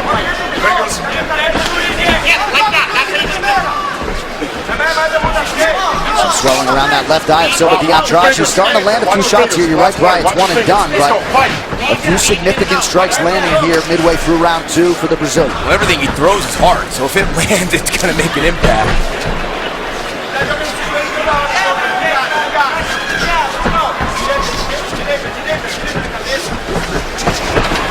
Boy, excellent job. He's putting together his hands, following up with knees. A lot of diversity on the side of Rob Font. Yeah, he's being very creative in there, and he's also recognizing when Andrade is moving back, how he is leaving openings for different techniques like the knee. Good stiff jab there by Font. Put the right hand behind that stiff jab. He's hurt, Rob. Rob, you just hurt him, Rob. Mike Delgado feels like they got him on the ropes. Rob, that's high clinches there, Rob. I don't know if Andrade is hurt, but you can definitely see the confidence draining out of him. Oh, now he's hurt. Hand right. No No question about that. Nice knee to the body as well. Oh, the elbow, and I love that he goes to the body. Now a takedown for Rob Font. After the onslaught on the feet, just over a minute to go here, round 2. Andrade is still holding on to that neck. This leaves the opening for the Von Flue choke. Work on top. And surprised by the decision there, Font. I mean, he had him hurt on the feet, was going to the body well. I like that he's mixing things up there, but I think he would have been better off keeping that fight standing and hunting for the finish. Silva de Andrade, not much of a submission threat, just one win by submission back in the day by rear naked choke. Be careful, be grounded. Font's got the chin cupped right now, and he's searching for it. If Andrade comes up sloppy, see if Font can work a guillotine. Still grounded. You heard the referee Mark Smith telling Rob Font that Douglas Silva de Andrade is still a grounded opponent. Oh, he's looking for the neck here. He gets slammed, but he's got the guillotine. He doesn't have a leg wrapped over the body, though. He got it. Beautiful. Rob Font breaking out on pay-per-view, your winner by submission. And that is exactly what he needed here tonight as he continues his ascent up the Bantamweight ranks. Beautiful horn-to-horn performance from Rob Font here tonight. Andrade was a dangerous opponent, but it was the perfect opponent to showcase what Rob Font's capable of. That's why they wanted it for their UFC debut. That's why they're happy to take it tonight on pay-per-view. This fight replay is brought to you by Budweiser. This Bud's for you. And here's the big right that started all off. He caught him on the temple, the legs go out. They see him here, he's working for it, he gets slammed. He tries to get the leg over the top, can't do it, but now he's got half guard. He's digging deep with this, and Andrade taps. Very impressive and very technical victory for Rob Font. I think that's a good way to put it. And for Rob Font, Brian, he has finished all 4 of his UFC wins. And again, he came in as a guy who had the confidence of a fighter who could beat the top 5 guys in the world. Again, another outstanding 135-pound fighter. B-Stan, hold that thought because Bruce Buffer has the official decision. Brought to you by Metro PCS, who brings you closer than ever to the UFC on a fast nationwide 4G LTE network. Here's Bruce Buffer.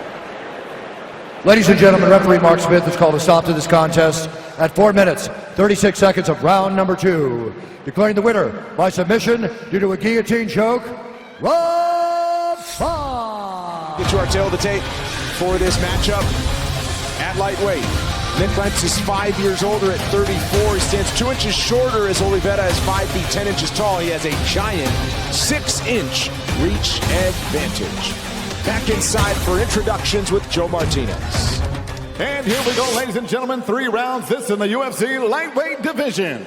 Introducing to you first, fighting out of the blue corner. He's a wrestler standing 5 feet 8 inches tall, weighing in officially 155.5 pounds. This veteran holds a professional record of 30 victories, 9 defeats, 2 draws, and 1 no contest. Fighting out of Coconut Creek, Florida, here is Nick the Carney Lance. And across the octagon, his opponent fighting out of the red corner. A Brazilian Jiu-Jitsu artist standing 5 feet 10 inches tall. He weighed in officially 154 pounds and holds a professional record, 26 victories, 8 defeats, and 1 no contest. Fighting out of Houston, Texas by way of Sao Paulo, Brazil, here is Charles Dubros Oliveira. And your referee in charge of the action, Todd Anderson. Todd Anderson draws the trilogy between Nick Lentz and Charles Oliveira. And Nick Lentz said in anticipation of this fight, I see it as a war in the first round. Ready? Not necessarily that it'll end there. They'll get to business pretty quickly. Listen, I think this... If you watch each of the last 2 fights, they didn't take long in those either. I think Nick obviously has more to win in this matchup, right? You agree? Absolutely. I mean, if he can beat somebody streaking like Oliveira, who's beaten him already. So for Charles, he's got to stay strong and try to get another win over somebody who's already beat. He's kind of in a tough spot. Oliveira takes a shot and clinches up. And now they separate. I think this fight's really gonna come down to who can win these kickboxing exchanges. I talked a lot about that when Nick was walking out, that he's been working diligently. Ooh, short little right hand, right hook there from Lentz. Off his feet was Oliveira. The first matchup was back in 2011. It was in Pittsburgh. And it was an illegal knee from Charles Oliveira that led to a submission victory. It was then overturned to a no contest. So they run it back in May of 2015. And there Oliveira wins by submission in the 3rd round. Fight of the night each time. We'll see if they can get that here. Nice leg kick there from Oliveira. Oh, catches the kick and connects on the right. Does Oliveira. You know, I've been following Charles ever since we fought, following his Instagram and stuff like that. He's constantly working on his kickboxing, and it looks like his cardio too, running hills, then hitting pads at the top of that hill. Interesting guy to follow and see his training. And just 29 as well with all that experience. It's crazy. I always forget how young fights, yeah. 22nd UFC appearance tonight for Charles Oliveira.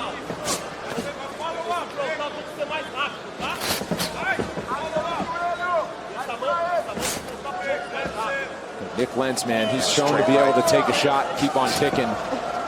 Impressive in his performance against Scott Holtzman that came in Phoenix earlier this year.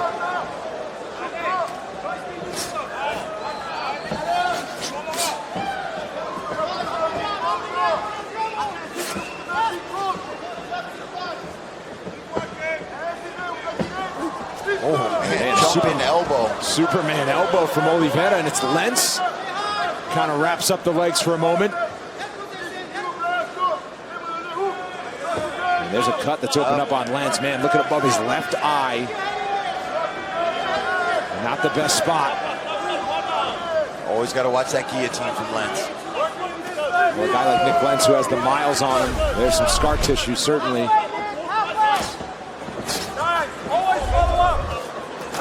Oh, man. A short, straight right from Oliveira. Been very effective tonight. You can see the work that he's been putting in on his kickboxing. I mean, he's always had good Muay Thai, but he's really trusting it as of late. Lentz shakes off that left, but a nice hook landed flush to the chin from Dubronx. Now Lentz fires back a right cross, and then he takes a right cross himself. Oh, wow, a leaping front kick to the face. Big slam. Down they go, Nick What a Lentz. sweep from Oliveira.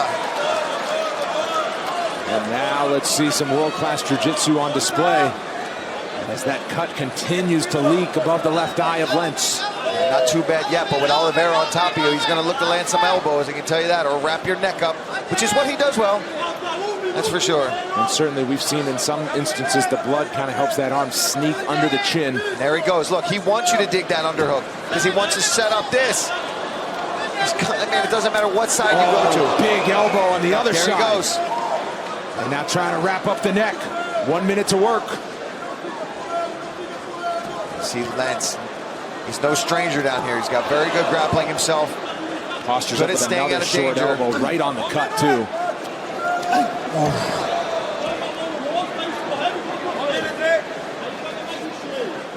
Got to pass. Try to get his leg free of these hooks.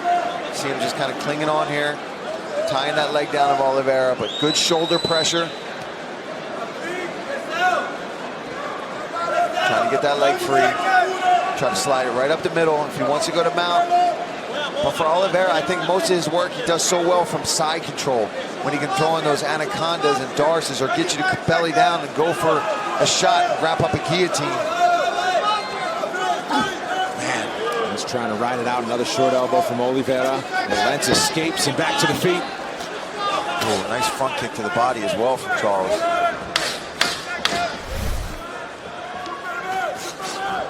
So he survives the first major test from Nick Lentz on the ground. Second round coming.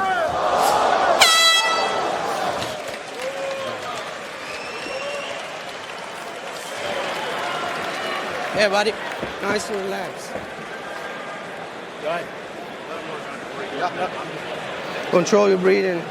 Keep your chest up.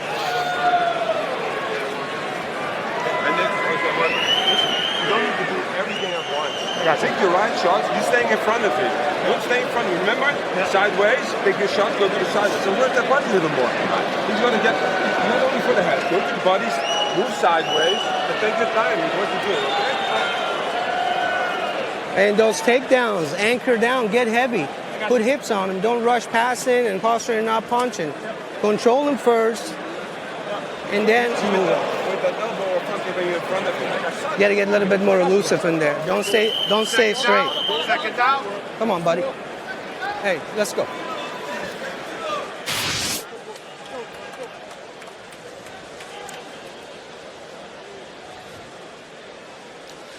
Charles Oliveira working really well in the clinch. You see a flying elbow glances off the forehead of Nick Lentz. I don't think that's actually the one that cut him. He cut him in the clinch, but there were several elbows that Oliveira had landed. It's a pretty good cut, Brendan. And the doctor called in to take a look. Yeah. All right. Okay. All right. Thank you. He said, we're good to go. Just another day at the office for the Carney. Ready? Ready? Hey!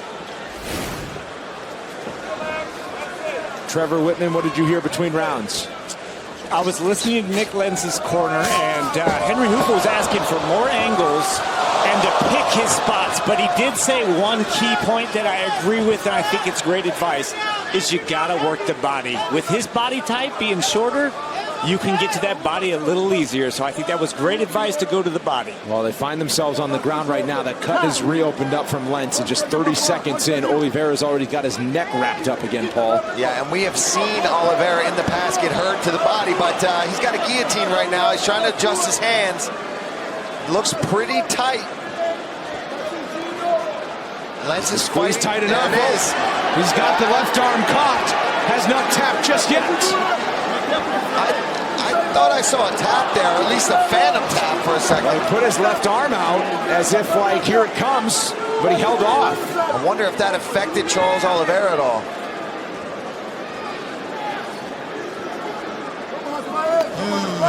Ooh, that's a close one. He tapped once. Wow. He tapped once, but then stopped. Also, it's new life for Nick Lentz. Now finds himself on top. Oh, and that up kick, bud. Up we go. Oh boy, here we go. Up. Go stand over Todd there. Anderson immediately halts it. Can't up kick. Obviously, Nick Lentz was on the ground. All right, you okay? Let me see that eye. You sure? Perhaps Nick Lentz lucky to still be in the fight. See if it clears He's up. almost tapped. I'm going to speak to him. I'll be right back. Yeah, that's illegal. Kick from the bottom. You understand? Man, one and only time. Hard warning. It happens again, you're losing points. Do you understand what I just said to you? Do you need an interpreter to assist you? Yes, sir. You're very clear? Yeah. All right. Yeah, he knows I'm not allowed to upkick the dude in the face. Yep. He don't need a translator for knowing what he did wrong. You want him back down? Yeah. All right. All right, so Anderson asks Let's go. Nick Lentz what back. Position he would prefer, and he'd prefer to not lose the position, so he'll go play in the guard of Charles Oliveira. Ready? You ready? Hey. A nice piece of officiating there. I kind of like that, yeah, because the guy who was fouled, you want to say, hey, listen, if you wanted to stand on the feet, let's start on the feet. You want it on the ground, that's a smart move, instead of assuming that that's where Nick Lentz would like it to go. Well, Oliveira fights his way back to the feet, but they clinch against the fence. Just over 3 minutes left in the second round. As Lentz again trying to spin Oliveira down to the ground. And now heavy shots from the clinch momentarily.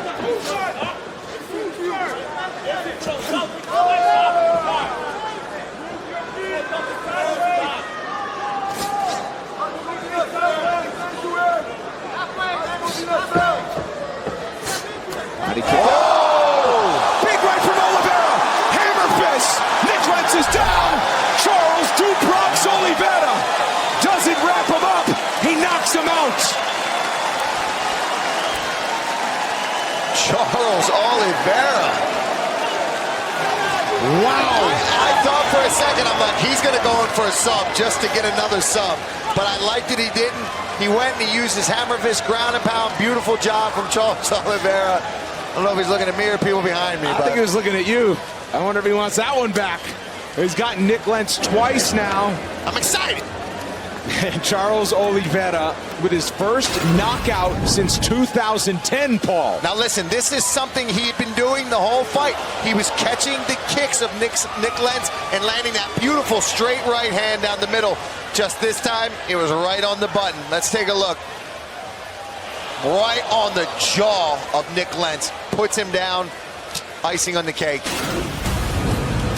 Charles do Bronx Oliveira continues the win streak. That is 5 in a row for the fighter from Sao Paulo, Brazil. We'll hear from him next. Ladies and gentlemen, the end comes officially 2 minutes, 11 seconds. Round number 2, TKO due to strikes for your winner. Out of Sao Paulo, Brazil, Charles do Bronx Oliveira. Both men born in 1991, 27 years of age. Max Holloway is the taller man by 3 inches, but both men with a reach of 69 inches. All right, now to get us started for the main event of the night, here is Bruce Buffer. Ladies and gentlemen, this is the main event of the evening, presented by EA Sports UFC 3. Sanctioned by the Ontario Athletic Commission. Our 3 judges scoring this contest in octagon side are David Therian, Sal D'Amato, and Jason Rogers. And when the action begins, our referee in charge of the octagon, Yves Loving. This bout is sponsored by EA Sports UFC 3. Get up to 70% off for a limited time. Buy it today on PlayStation 4 and Xbox One. And P3, the official protein snack of the UFC. And Nemerov, bold character since 1872. And now, for those in attendance and UFC fans watching around the world, this is the moment you've all been waiting for. Live from the sold-out Scotiabank Arena in Toronto, Ontario, Canada.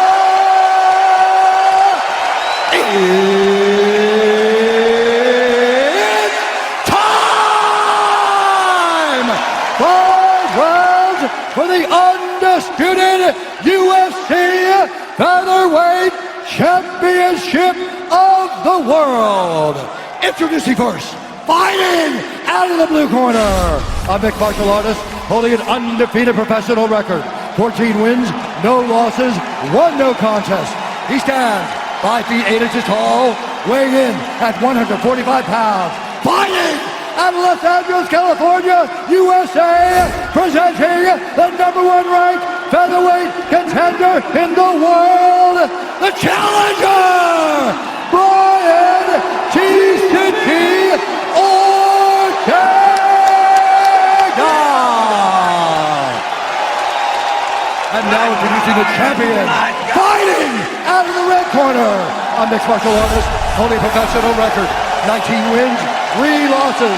He stands 5 feet 11 inches tall, weighing in at 144 and 1/2 pounds. Fighting out of Waianae, Hawaii, USA, presenting the reigning, defending, undisputed UFC featherweight champion of the world, the pride of Hawaii, Max Bless Holloway.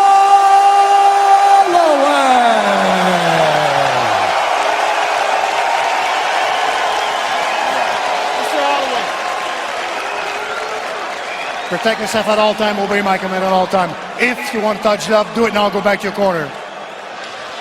Oh, here we go. The weight ends here, folks. Max Holloway, 12 in a row. Brian Ortega, undefeated as an MMA pro. Something has got to give tonight. Will we get a new champion? Or will the path to featherweight glory still go through Hawaii? Max blessed Holloway. And Brian T-City Ortega. Ortega is in blue. Holloway is in the black and gold. Befitting a champion, we are underway.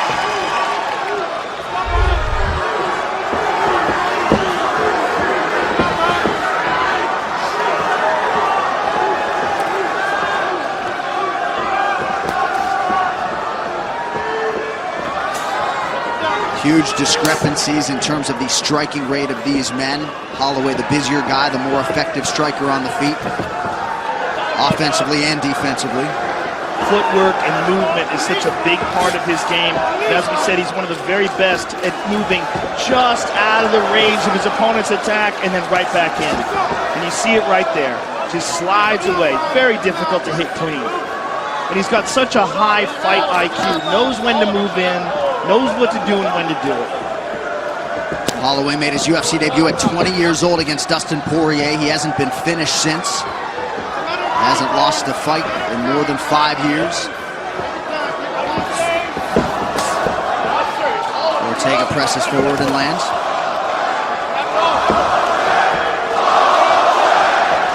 Oh, he tagged him. Wow. He tagged him with a 1-2. Ooh. Looking for that counter right over the top. But Ortega not afraid to mix it in here, in close, in boxing range, showing some good head movement. Ooh. We saw him land that uppercut against Frankie Edgar.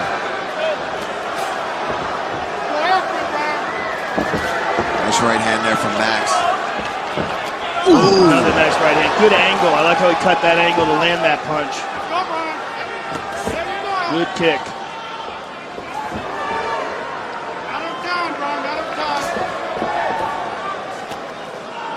Ortega switching some stances too.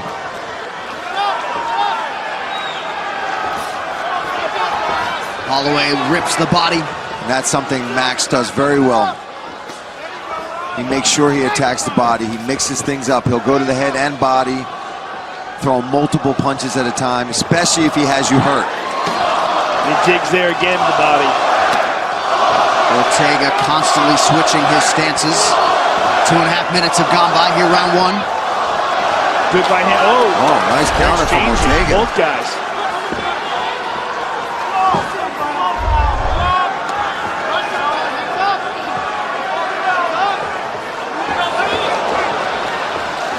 Ooh, going for that head kick. Nice flurry there from Max Holloway. You can feel the tension in this arena. Oh, nice elbow. And that got an acknowledgement from Holloway.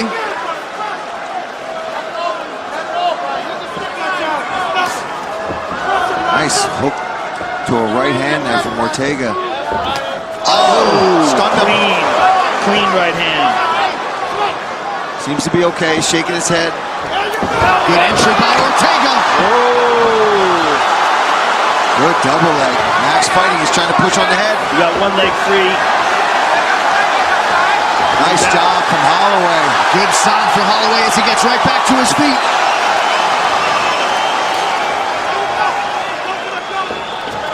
Nice right hand from Max. Beautiful right hand. Oh! He doesn't overswing it either, Joe. He just kind of snaps it out there, pops it right in your face. He's a volume guy. Oh! But Ortega's countering back as well. He is. He's not letting him get away with just landing these shots. He's coming back and landing his own. That elbow was beautiful as well. We haven't seen Ortega touched up like this in a fight before, though. And it's going to be interesting to see how his cardio holds. He could be very tense here. And he's starting to overswing a little bit. Yes. He's throwing a lot of energy into these punches. Let's see if he starts to slow down, because Max will not. He will ramp up his pace, and if he senses any weakness at all, he'll start pouring it on. And he overwhelms you with his movement. In and out, in and out. You never know if he's coming or going. So fair from Holloway. Oh, he's faking wobbling. Oh, right hand. Oh! Nice knee.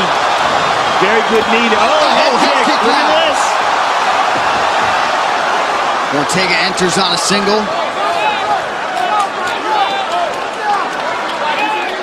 Holloway using the fence to his advantage here. 10 seconds to go in the round.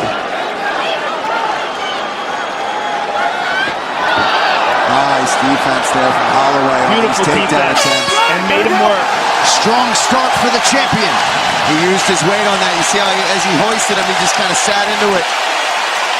And he looks very calm and very relaxed. There you see Holloway with a beautiful straight right. And here's a nasty elbow by Ortega. Look at this. Bonk. Very nice. Forearm more. Yeah. And there's Holloway pouring it on.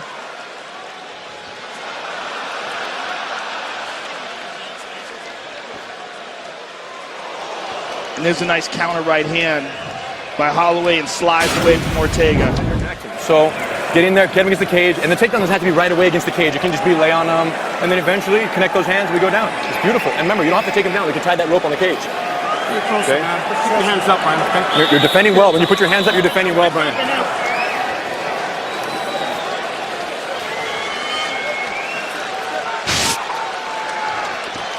UFC 231 Holloway versus Ortega is presented by EA Sports UFC 3, available now for up to 70% off. Play as over 200 UFC favorites, including legendary Fight Night champion characters Andre Bishop and Isaac Frost. Get it today. A lot of support for Max Holloway here in Toronto. Had a big win over Anthony Showtime Pettis in this building at UFC 206. And he's been calling it the 10th Island all week.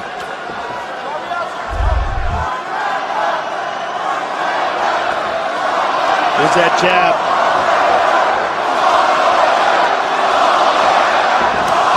Nice leg kick there from Holloway. You haven't seen too many kicks from him yet. The thing that starts getting discouraging about Holloway is that he just doesn't get tired. And he can just keep doing this. He just stays on you, keeps moving forward, never fades. His cardio is one of his biggest strengths. And that 1-2 that he just landed, followed by another one right away, is exactly what he knocked out, or at least dropped Jose Aldo with the first time they fought. He snaps it out and follows it right up with the same exact combo right when you think you're out of trouble.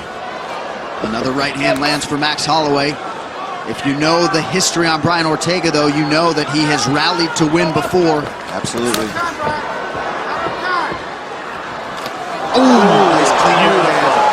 He has, but it's safe to say that this is the best fighter Brian Ortega has ever fought. You know what it is, too? It's not necessarily the speed or the strength of Max Holloway. It's his timing. That's so crucial for him. See, right there? It's super fast. He waits for you to make a mistake or you move out of the way and you think you're safe, and he lands that right hand. He's also just a wizard at movement. His movement is so efficient. Ortega with a desperation shot there. His nose is busted up. He's getting hurt.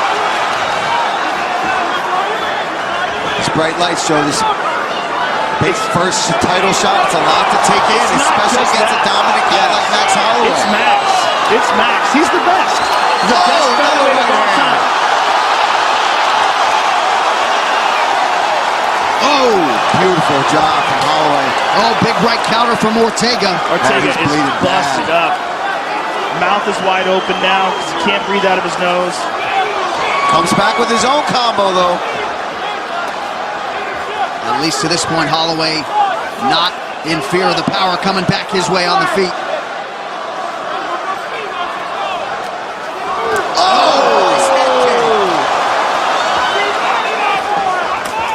Oh, he just missed with that right hand. Glanced off the shoulder. T-City, though, trying. He's throwing punches. He's got heart in this fight. There's no doubt. There he is. That right hand there. There's no doubt about it. Brian Ortega has incredible heart.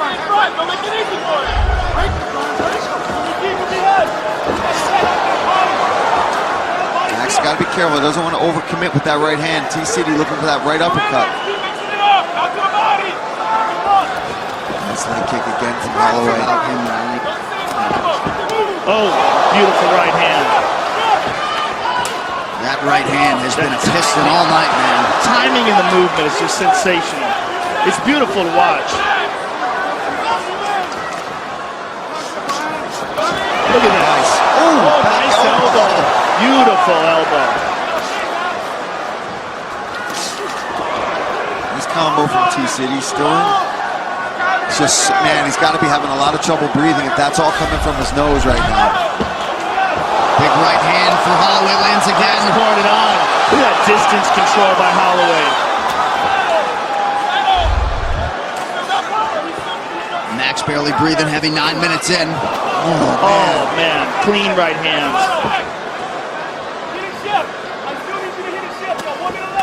Oh, he got right hook there. Yeah, he did. Ortega is still in this, folks. I think he's getting a little confidence. He's landed a few good shots here. He's pressing forward. But Max, again, 3-punch combo. And now Max is recognizing that that counter right is there, so he's backing away before it lands.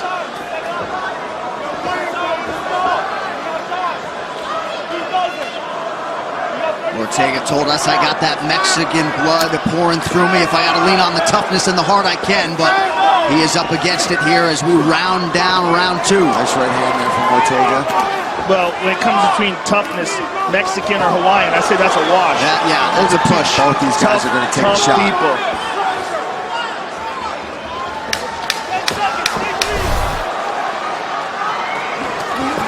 Ooh, stick back to Ortega.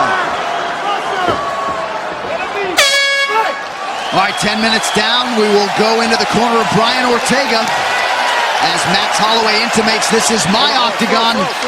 Some work to do in that T-City corner.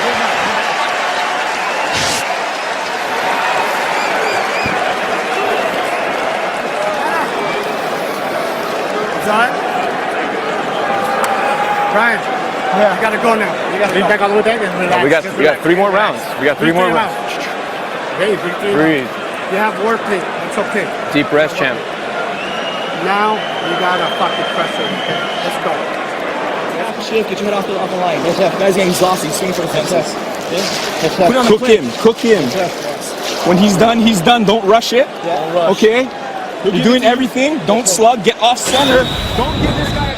Let's take a look at some of this. Oh, just jab, jab, right hand, left hand, right hand. Max is relentless, and he gets out of the way beautifully of these punches. He's just that head kick.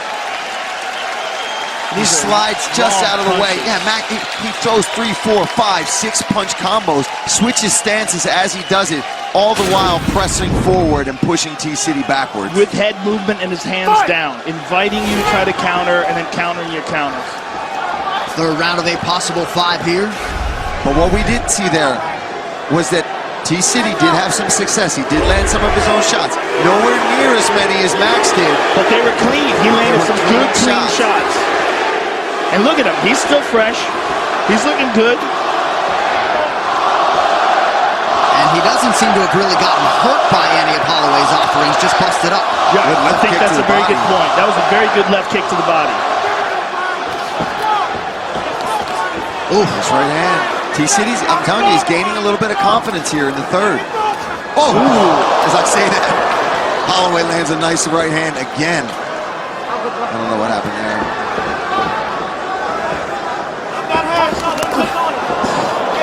Max going to the body there, well. Combination from Ortega. That was a big right hand by Ortega. He's wobbled a little bit. Here comes Ortega. And there's the takedown. He's got it. Ortega trying to transition to the back. Oh, Max is up. Woo! We got a fight, ladies and gentlemen. We got a fight. Stiff jab there from Ortega. Oh, another right hand.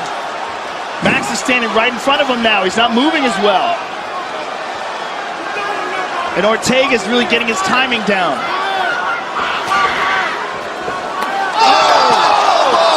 Beautiful spinning elbow. Ortega starting to settle in. He really sunk that leg kick in. And that all set up with that big left hook. Smacked Max with it, knocked him off balance right into that leg kick. The composure of Ortega paying dividends here. 2 minutes into round 3.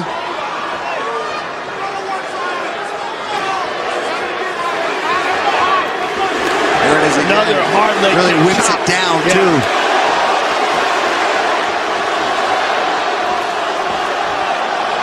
Max still keeping his volume up though. When he throws, he's throwing 2, 3 at a time. And the Ortega corner doesn't want him back up. Big uppercut. Man, these guys are trading. But what I'm seeing is that when Ortega's landing, it's having an effect on Holloway that we're not used to seeing. That's fair. Nice left hook, right hand there from Max. And as you said, John, although Ortega's getting busted up, it doesn't seem like he's getting hurt. Got him tied up here.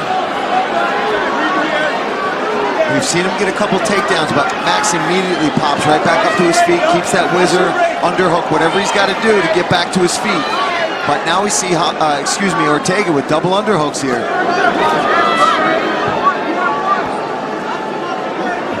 And his corner, Joe, is telling him, you don't have to go for the takedown right away. Lay on him, wear on him.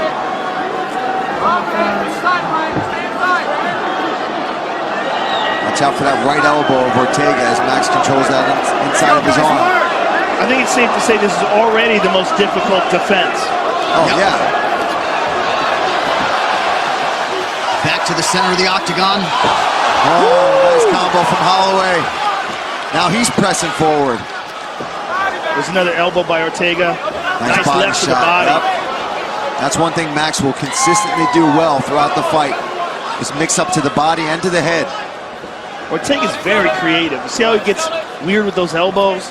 Just brings stuff out of nowhere. Oh, right hand by Ortega. Man, these guys just punching straight in front of each other with combinations and great technique as well. Head kick there from Ortega. Holloway able to partially get that guard up. Yeah. 45 seconds in the round.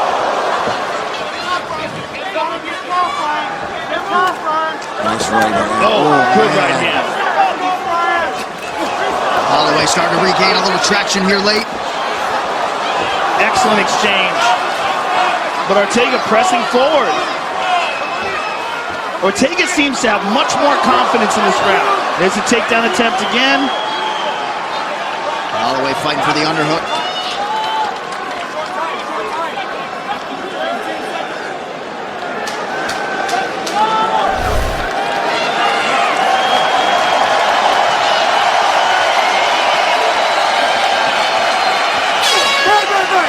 Wow, what a fight, man. What a fight. It's on. Max Holloway's a showman, man. Pointing to his son. Oh, God, his poor son. Yeah, look at the look on his son's face. You got to keep your movement. You got to feint. Don't get into a slugfest. He's done. We got this guy. Mix it up. Don't headhunt. Go back to the body. Go back to the leg. Okay? We have way more tools. Stay right outside that clinch range. Find your range. Let's go. I need you to see just enough energy so he dumps at that 3-minute mark, 4-minute mark. I need you to start piecing him out more there. You're doing great. All we need is one pressure low, some knees. When he grabs your leg, we go up high. Get the double leg, tie it up behind his legs. On the way back up, you almost had him, Brian. You're going to believe. We learn from every touch. I'm proud of you, champ. You're looking great. Very good, Brian. Seconds out. Please tie it up. Couple more tie-ups now. We got 2 more rounds. You're doing perfect. Well, it's already a classic, and we might have 10 minutes more as we arrive at the championship rounds. Ariane Celeste getting us there. Yo, get out of here. Round 4 of a possible 5. I'm not sure what Max was telling me. He was pointing to the ground. He said he's going to end it. Finish it now? All right, so Holloway calling his shot. Brian Ortega looks sensational now. Oh!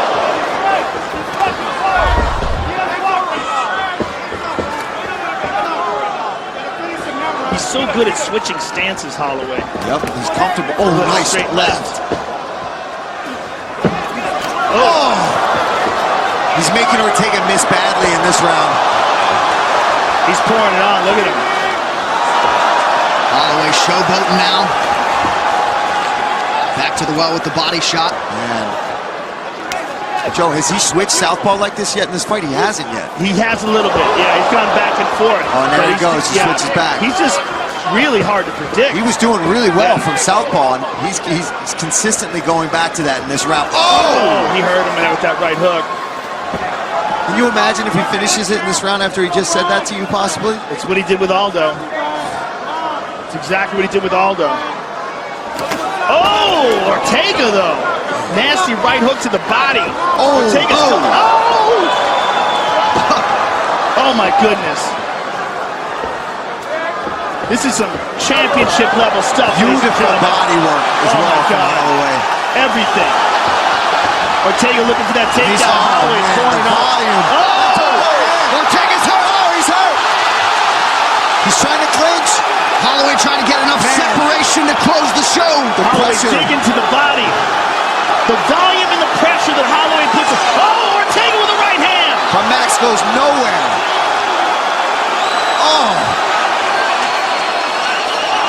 does not stop throwing punches, Joe. The volume is insane. His pressure and his cardio just off the charts. And when he switches southpaw, it just switches everything for Ortega. Now Ortega's southpaw.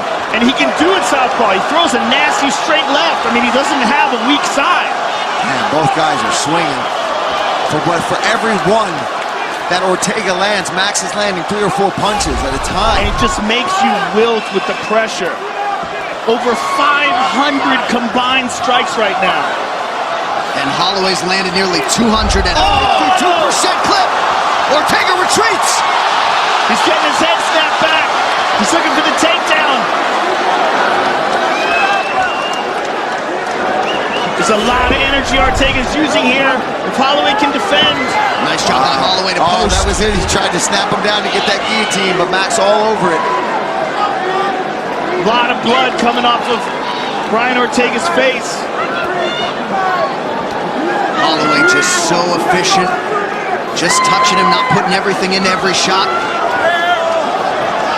Framing off with that right elbow, looking to get some space. Holloway chance here in Toronto. Under 2 minutes now to go round 4.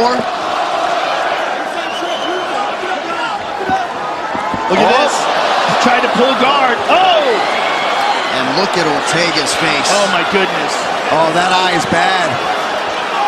Man, Max is relentless. Body, head. Ortega, look at that body work, Joe. Just dig it. Switching angles, cuts off. Look at this. Never there. He's going for a guillotine. This is crazy. And Holloway wisely will welcome Ortega back to his feet. Just over a minute to go in round 4. His right eye, or excuse me, his left eye is a mess. And an elbow for it as well. Oh my goodness. They might not let him come out for round 5, Joe. Insane.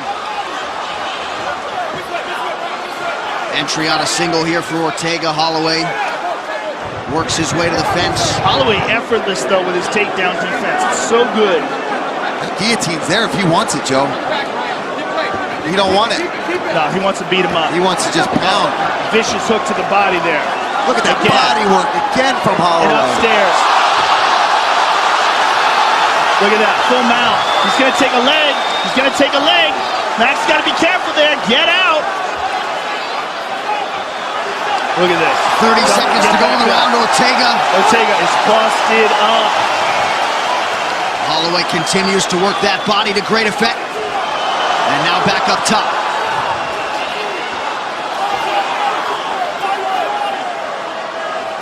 Oh, man.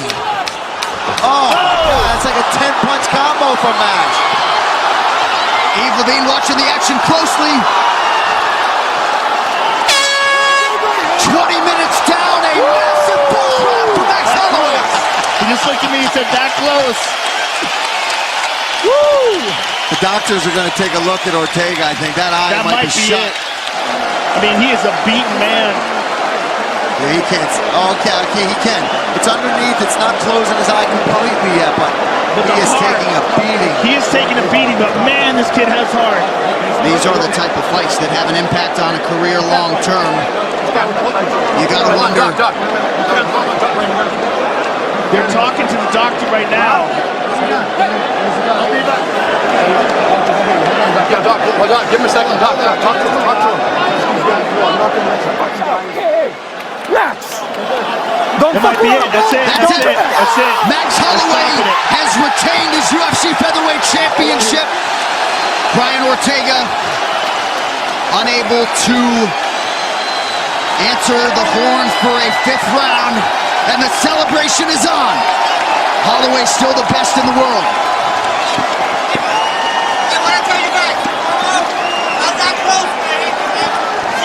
While Max Holloway just declaring himself the best ever, he will get no argument from the broadcast booth here tonight. No, told us he was going to close the show in round 4. That's the best ever, and that's exactly what he did. There's never been a better featherweight champion. And to the surprise of so many, he closed as a slight betting underdog here tonight. That's ridiculous. I have no idea why that was the case. That didn't make any sense to me.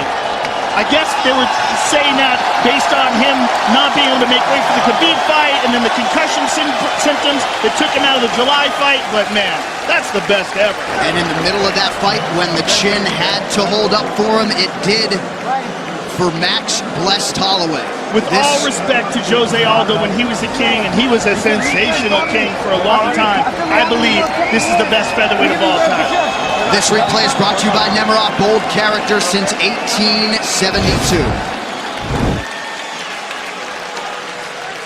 And they were trying to keep it going. The doctor said, no way. You can't see out of that eye. And they were just concerned that he had just taken way too many punches. And his heart, the heart of Brian Ortega, you can't deny it. And that, unfortunately, sometimes gets great fighters in trouble. And that was probably the case here. He was taking a beating.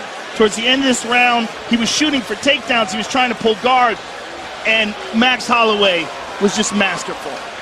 And Max Holloway is looking to stamp himself as one of the greatest pound-for-pound fighters of all time, and he is already in that discussion. The numbers are just absurd. Not to make too much of it, but 236 out of 436 significant strikes landed, 54%.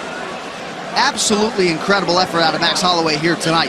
And if he chooses to stay in this UFC featherweight division, it is going to take a Herculean effort from one of these other contenders to take out Max Blessed Holloway. Yeah, I can't even think off the top of my head of who can challenge him at this point with that kind of output and that kind of volume.